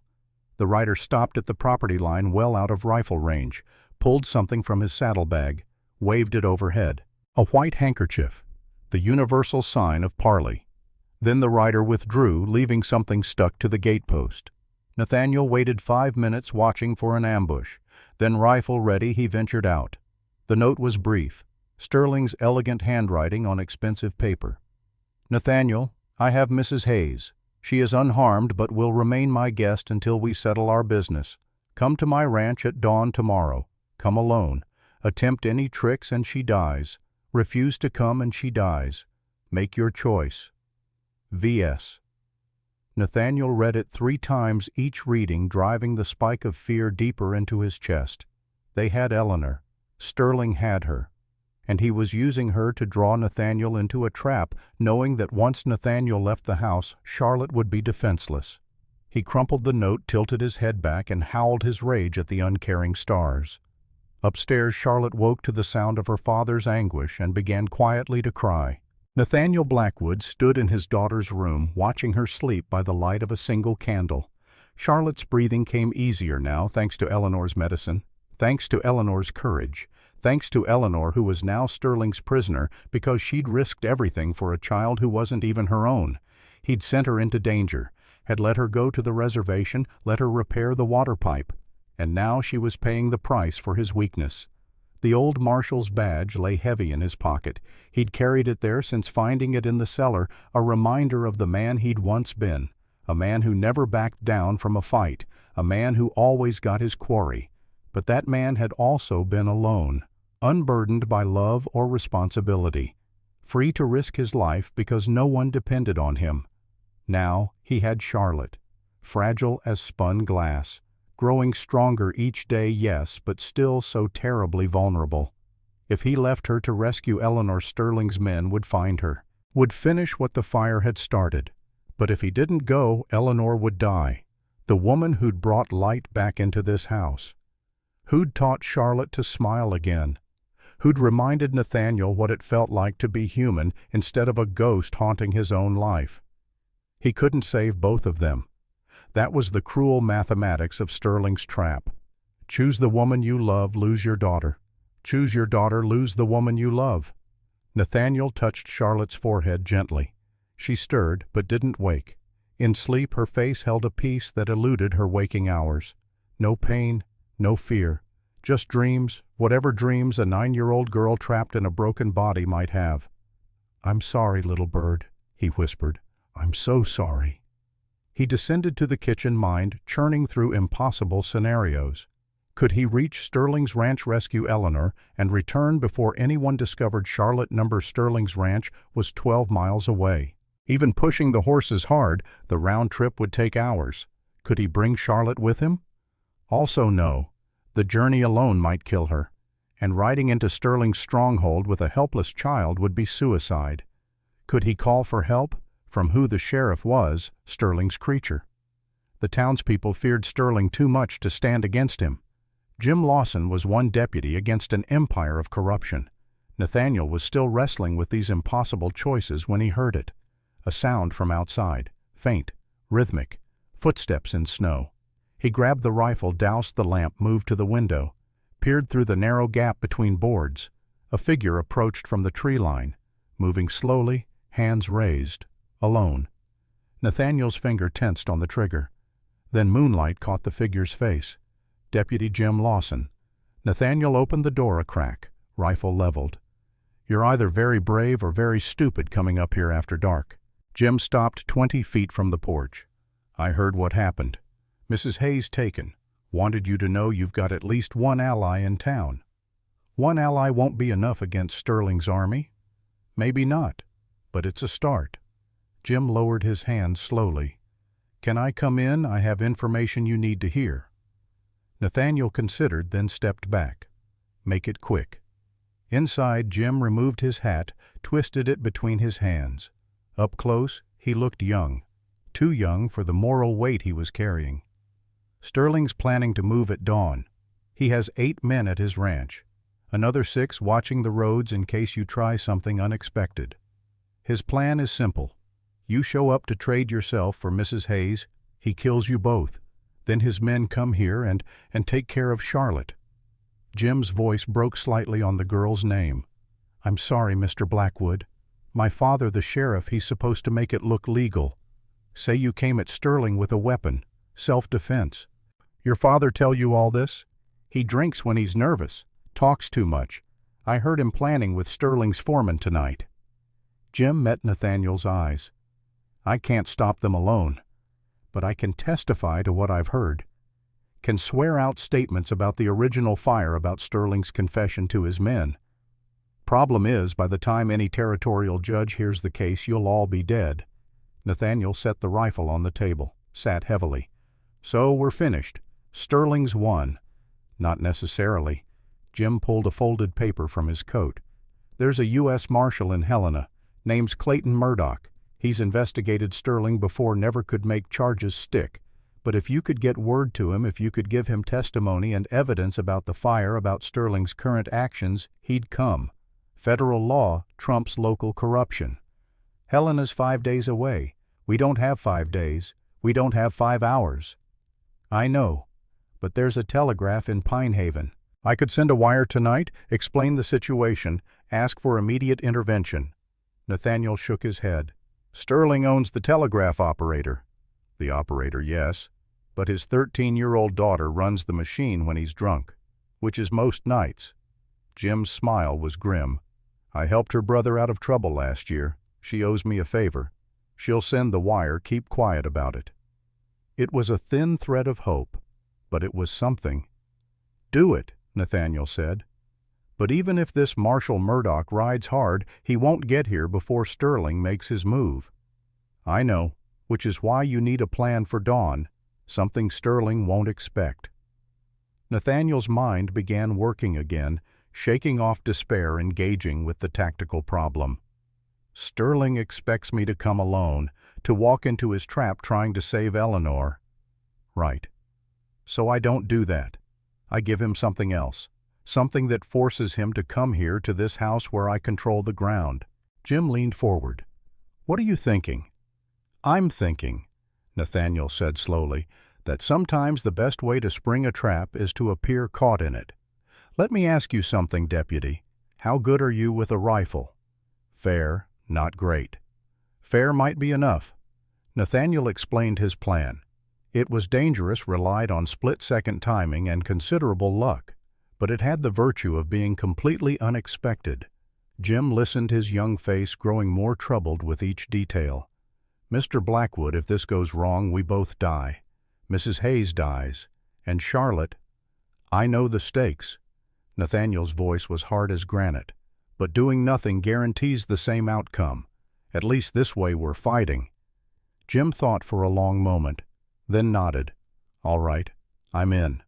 What do you need me to do? They spent the next 2 hours preparing. Jim returned to town with specific instructions and a letter Nathaniel had written sealed with wax. If things went wrong, if the plan failed, Jim was to get that letter to Marshal Murdoch. It contained everything: testimony about the fire, Sterling's threats, the location of evidence Nathaniel had hidden years ago. After Jim left, Nathaniel climbed once more to Charlotte's room, sat beside her bed holding her small hand. Charlotte, sweetheart, I need you to wake up. Her eye opened slowly, focused on him. She smiled, the left side of her mouth curving up. I have to leave for a little while tomorrow, Nathaniel said, keeping his voice steady. Just a few hours. But there's something I need you to do while I'm gone, something very important. Charlotte's smile faded. She knew something was wrong. Children always knew. If anyone comes to the house, anyone except me or Miss Eleanor or Deputy Lawson, I need you to hide. Can you do that? Charlotte nodded slowly. Nathaniel lifted her gently, carried her to the corner of the room where he'd built a false panel years ago, a hiding place just in case. He showed her how to open it from the inside, how to pull the panel closed behind her. The space beyond was tiny but sufficient. She could hide there, silent and invisible. You stay hidden until you hear my voice calling for you. Understand? No matter what sounds you hear, no matter who calls your name, you don't come out unless it's me. Charlotte's good hand gripped his shirt. Her lips moved, forming words she couldn't voice. Papa's scared. Yes, Nathaniel admitted. Papa's scared. But sometimes being scared and being brave happen at the same time. And right now, I need you to be very brave for me. Can you do that, little bird? She nodded against his chest. He held her for a long time, memorizing the feel of her in his arms. Then he settled her back in bed, tucked the quilts around her, and kissed her forehead. I love you, Charlotte, more than all the stars in the sky. Don't ever forget that. He left her room before his resolve could break. Locked the door from the outside, as always, though this time the lock felt less like protection and more like a cage. In the kitchen, he loaded every weapon in the house: the Winchester, the shotgun, 2 revolvers, filled his pockets with ammunition, put on his heavy coat, the one that could stop a knife if not a bullet. Then he sat at the table and waited for dawn. At Sterling's ranch, Eleanor sat in a locked room on the 2nd floor, hands bound, trying to formulate any kind of escape plan. The room was comfortable enough. A bed, a chair, a window that overlooked the ranch yard. But comfort was a poor substitute for freedom. She'd tested the ropes binding her wrists. Tight, but not impossibly so. Given time, she might work them loose. But time was the one thing she didn't have. Through the window she could see Sterling's men gathering in the yard below, 8 of them checking weapons, saddling horses, preparing for war. The door opened. Sterling entered carrying a tray with tea and bread. I thought you might be hungry, he said pleasantly, as if she were a guest instead of a prisoner. I apologize for the restraints, but you've proven yourself rather resourceful. Go to hell. Probably, but not today. He set the tray on the small table, poured tea with steady hands. I want you to understand something, Mrs. Hayes. I'm not a monster. I don't take pleasure in what's about to happen, but I've waited 4 years for this land, waited while that stubborn fool on the mountain refused every reasonable offer, waited while he hid his daughter away like some shameful secret. I'm done waiting. You murdered his wife. That was never my intention. The fire was meant to encourage them to leave nothing more. Rebecca's death was a tragic accident. His voice caught slightly on her name. I loved her, you know, truly, but she couldn't see past Blackwood's rough charm to the future I could have given her. So you burned her alive. Sterling's hand clenched on the teacup. For a moment Eleanor saw the rage beneath his civilized veneer. Then he mastered it, setting the cup down with exaggerated care. Believe what you like. By tomorrow it won't matter. Nathaniel will come for you. He won't be able to help himself, and when he does, my men will be waiting. A clean shot. Quick. Merciful even. Then we find Charlotte and well. A child that damaged that sick. Her passing will be a blessing, a release from suffering. Eleanor lunged forward despite her bound hands. You touch her, and I swear to God. You swear what exactly? You're tied to a chair, Mrs. Hayes. Your threats ring rather hollow. He stood, moved toward the door. Get some rest. Tomorrow will be a long day. Sterling, wait. He paused, hand on the doorknob. What if Nathaniel doesn't come? What if he chooses to stay with Charlotte, protect her instead of rescuing me? Sterling smiled. Then I'll burn his house down around him. One way or another I get what I want. The only question is how many people have to die first. He left, locking the door behind him. Eleanor attacked the ropes with renewed desperation, twisted her wrists, ignoring the burn as hemp abraded skin. She had to get free, had to warn Nathaniel, had to the window. She stopped struggling, mind racing. The window was on the second floor but overlooked a slanted roof above the porch. If she could get the window open, could somehow squeeze through with bound hands, she might be able to climb down. It was insane. She'd probably fall and break her neck. But it was better than sitting here waiting for dawn. Eleanor stood awkwardly, moved to the window. The latch was simple, operated by a small lever. She turned her back to it, fumbled with bound hands until she managed to flip it open. The window swung inward. Cold air rushed in, carrying the smell of horses and hay.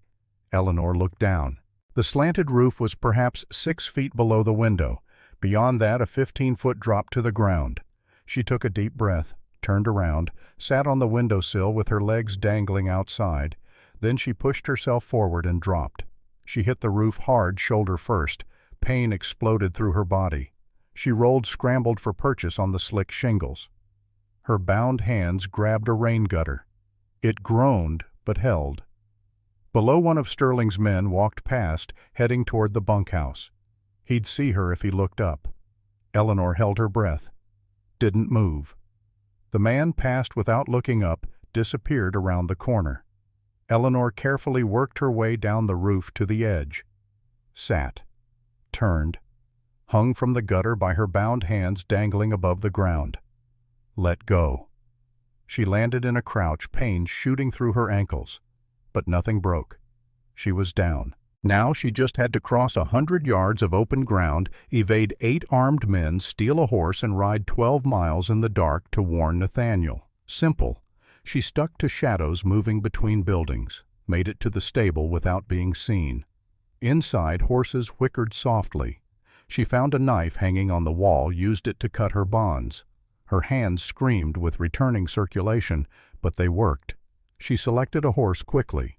Not Sterling's white stallion, too distinctive, a nondescript brown mare, saddled it as quietly as possible, led it from the stable, almost made it. Hey, someone's in the stable! Eleanor swung into the saddle, kicked the mare into motion, rode hell-bent toward the gate. Men shouted behind her. A gunshot cracked the bullet, whining past her head. The gate was closed, heavy wood designed to keep stock in and intruders out. Eleanor aimed the mare straight at it. Come on, girl, jump! The horse gathered itself, leaped, cleared the top rail by inches. They landed hard on the other side, the mare stumbling but recovering. Eleanor urged her into a gallop, leaning low over the neck. More gunshots, but she was moving fast, the darkness protecting her. Behind her she heard Sterling's voice, sharp with fury. "Get after her, I want her back, now!" But Eleanor had a head start and motivation. Sterling's men lacked. She rode like demons chased her because they did. Dawn was still 2 hours away when she reached Blackwood Ridge.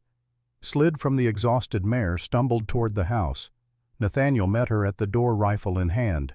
Saw her torn dress, bleeding wrists, wild eyes. "Eleanor. Christ." He pulled her inside, slammed the door. "How did you—" "I jumped from a window, stole a horse. They're coming, Nathaniel. Sterling's whole crew. They'll be here within the hour." Nathaniel's face hardened into something that resembled the marshal he'd once been. "Good. Let them come." Eleanor blinked. "Good, Nathaniel, there are 8 of them. Against 2 of us. We can't— It's not just 2. He gestured toward the darkened parlor. Deputy Jim Lawson stepped into the lamplight, rifle in hand. "Mrs. Hayes, glad you made it. We were about to start without you." Eleanor looked between them. "What's happening?" "What's happening," Nathaniel said, "is we stop running. We stop hiding. We make our stand here now, and we end this." He handed her a revolver. "Can you shoot?" Eleanor thought of the man she'd wounded days ago, the blood in the snow, the weight of taking violence upon herself. "Yes," she said, "I can shoot." "Then we're ready." They had 45 minutes before Sterling's men arrived. Nathaniel used every second. He positioned Jim in the hayloft of the barn with the rifle and instructions to aim for horses, not men. Slow them down, don't kill unless necessary. Jim was law, at least nominally. He needed to keep his hands as clean as possible for what came after. Eleanor took position in the house second-floor window overlooking the approach. Charlotte was hidden in her secret room with strict instructions not to emerge. Nathaniel himself claimed the ground floor, moving between positions, ready to respond wherever the attack focused. They were as ready as they'd ever be. Nathaniel found a moment to climb to the second floor where Eleanor checked her ammunition for the 3rd time.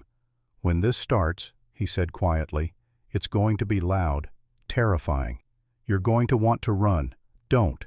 Stay at your position. Fire when you have clear shots. And Eleanor, yes.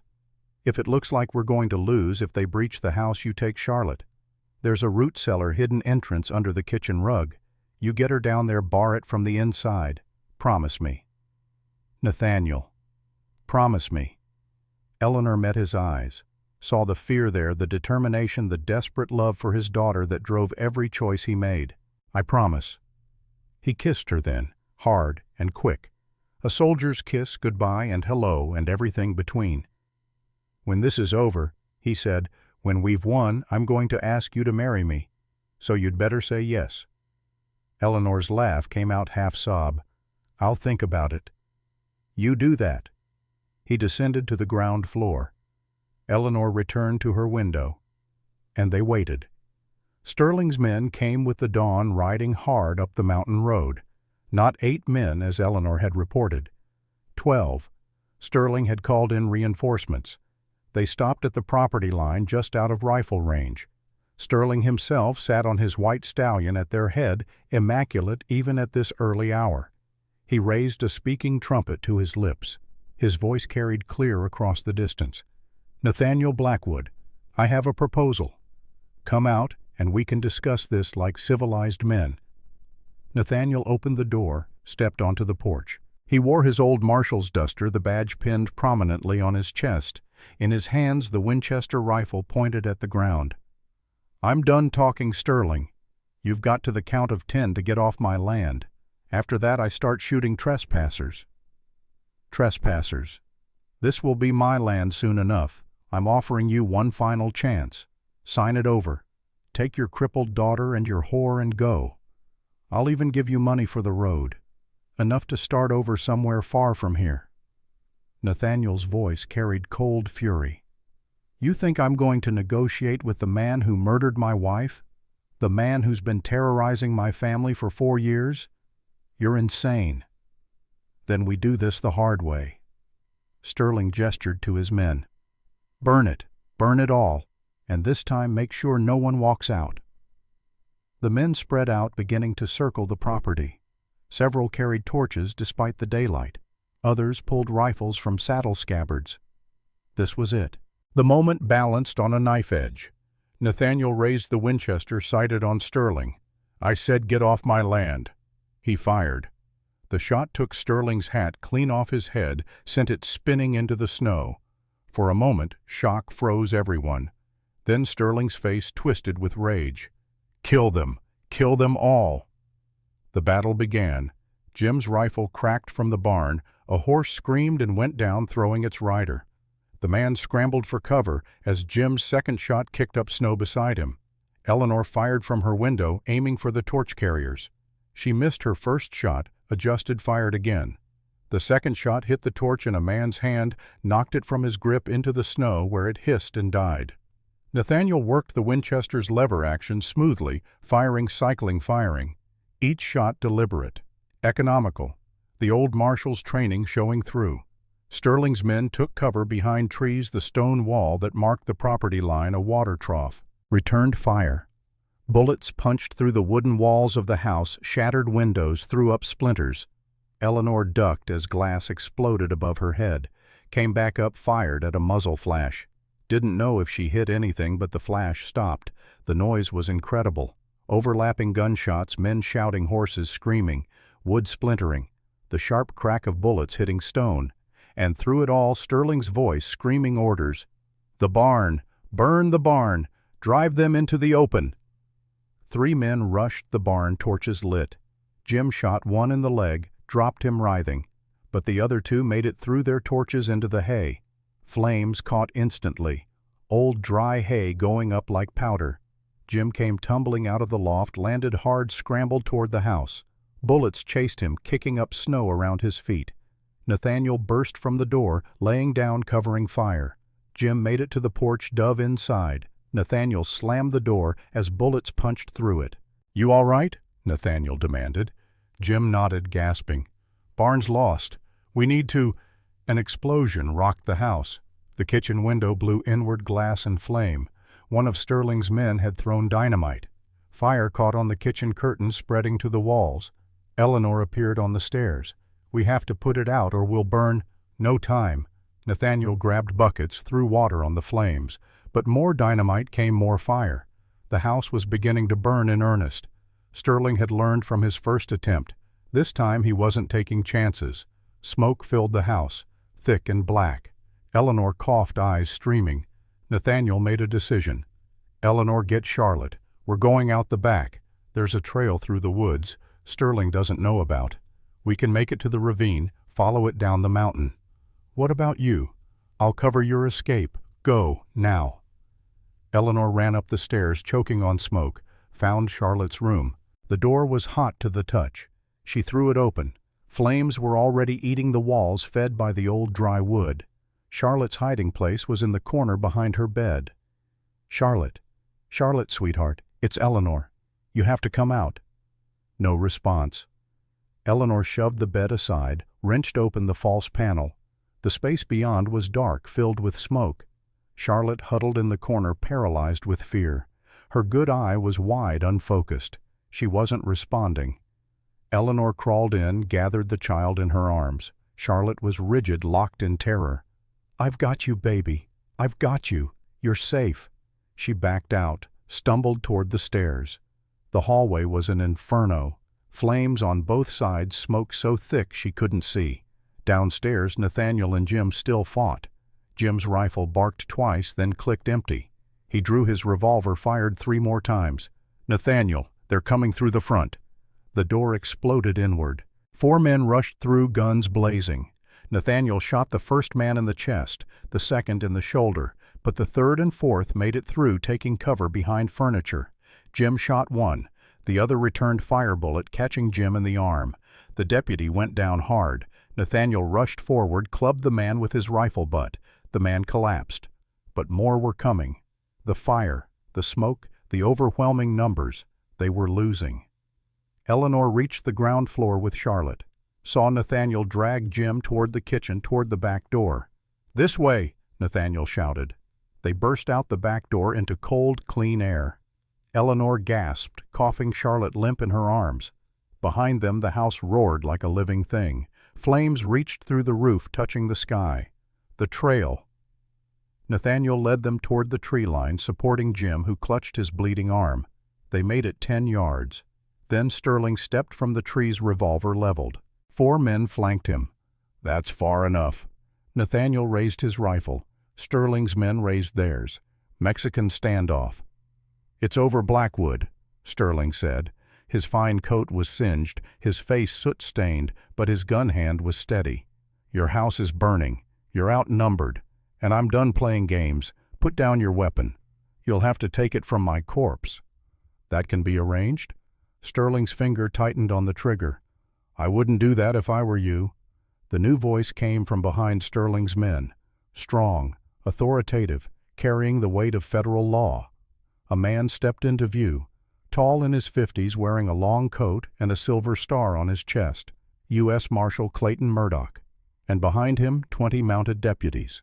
"Victor Sterling, you're under arrest for arson, attempted murder, and conspiracy to commit fraud. Drop your weapon. Now." Sterling's face went white. "You can't. This is a territorial matter. You have no jurisdiction." "Federal land fraud gives me all the jurisdiction I need. We've been investigating your land acquisitions for 2 years. The telegram from Deputy Lawson gave us the last piece we needed." Murdoch drew his own weapon. "I won't ask again. Drop it." Sterling looked around wildly. His men were already lowering their weapons, hands rising. They weren't paid enough to fight federal marshals. Slowly, Sterling's revolver lowered. Then, with a wordless scream of rage, he spun and fired at Nathaniel. The shot went wide. Nathaniel's didn't. Sterling fell, clutching his shoulder. His revolver dropped from nerveless fingers. Murdoch's men swarmed in, disarming Sterling's crew, snapping handcuffs on wrists. Nathaniel lowered his rifle legs, suddenly weak. Eleanor rushed to him, Charlotte still in her arms. "Is it over?" she whispered. "It's over." Behind them, the house that had been Nathaniel's home for 15 years collapsed in on itself, sending a column of sparks into the morning sky. But they were alive, all of them, and sometimes survival was victory enough. 3 days later, in a makeshift courtroom in Pine Haven's town hall, Victor Sterling stood before Judge Harrison Caldwell, brought in from Helena specifically for this trial. The evidence was overwhelming.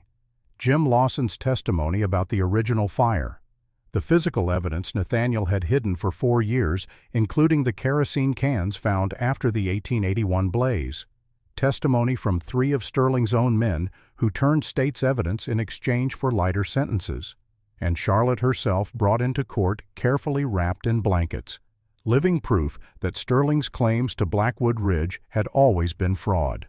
The judge's verdict was swift. "Victor Sterling, you are hereby sentenced to 20 years hard labor at the Territorial Prison in Deer Lodge. Your assets are seized to pay restitution to the Blackwood family and other victims of your schemes. You will never set foot in this valley again."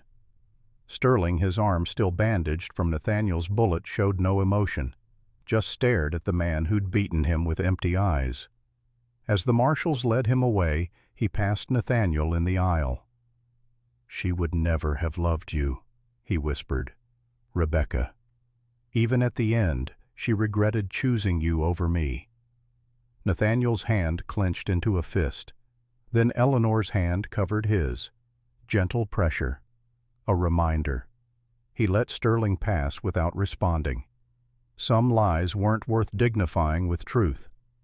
Outside the courthouse, townspeople who'd been too frightened to speak against Sterling now came forward with congratulations and apologies. Alistair Webb offered Nathaniel credit at his store. The blacksmith promised to shoe his horses free for a year. Nathaniel accepted it all with quiet dignity, but his eyes kept returning to Eleanor and Charlotte sitting on a bench in the weak winter sunshine. That was his family now. That was what mattered. Jim Lawson, his arm in a sling, approached. "Mr. Blackwood, Marshal Murdoch wants to speak with you. About a job." "A job?" "He's authorized to appoint a deputy marshal for this territory, someone who knows the land and the people, someone with experience." Jim smiled. He's offering it to you. Nathaniel looked at his daughter, at the woman who'd become everything to him, at the life they were trying to build from ashes. Tell him thank you, Nathaniel said, but my marshalling days are done. I've got more important work now. Being a father, building a home, maybe if Eleanor will have me being a husband.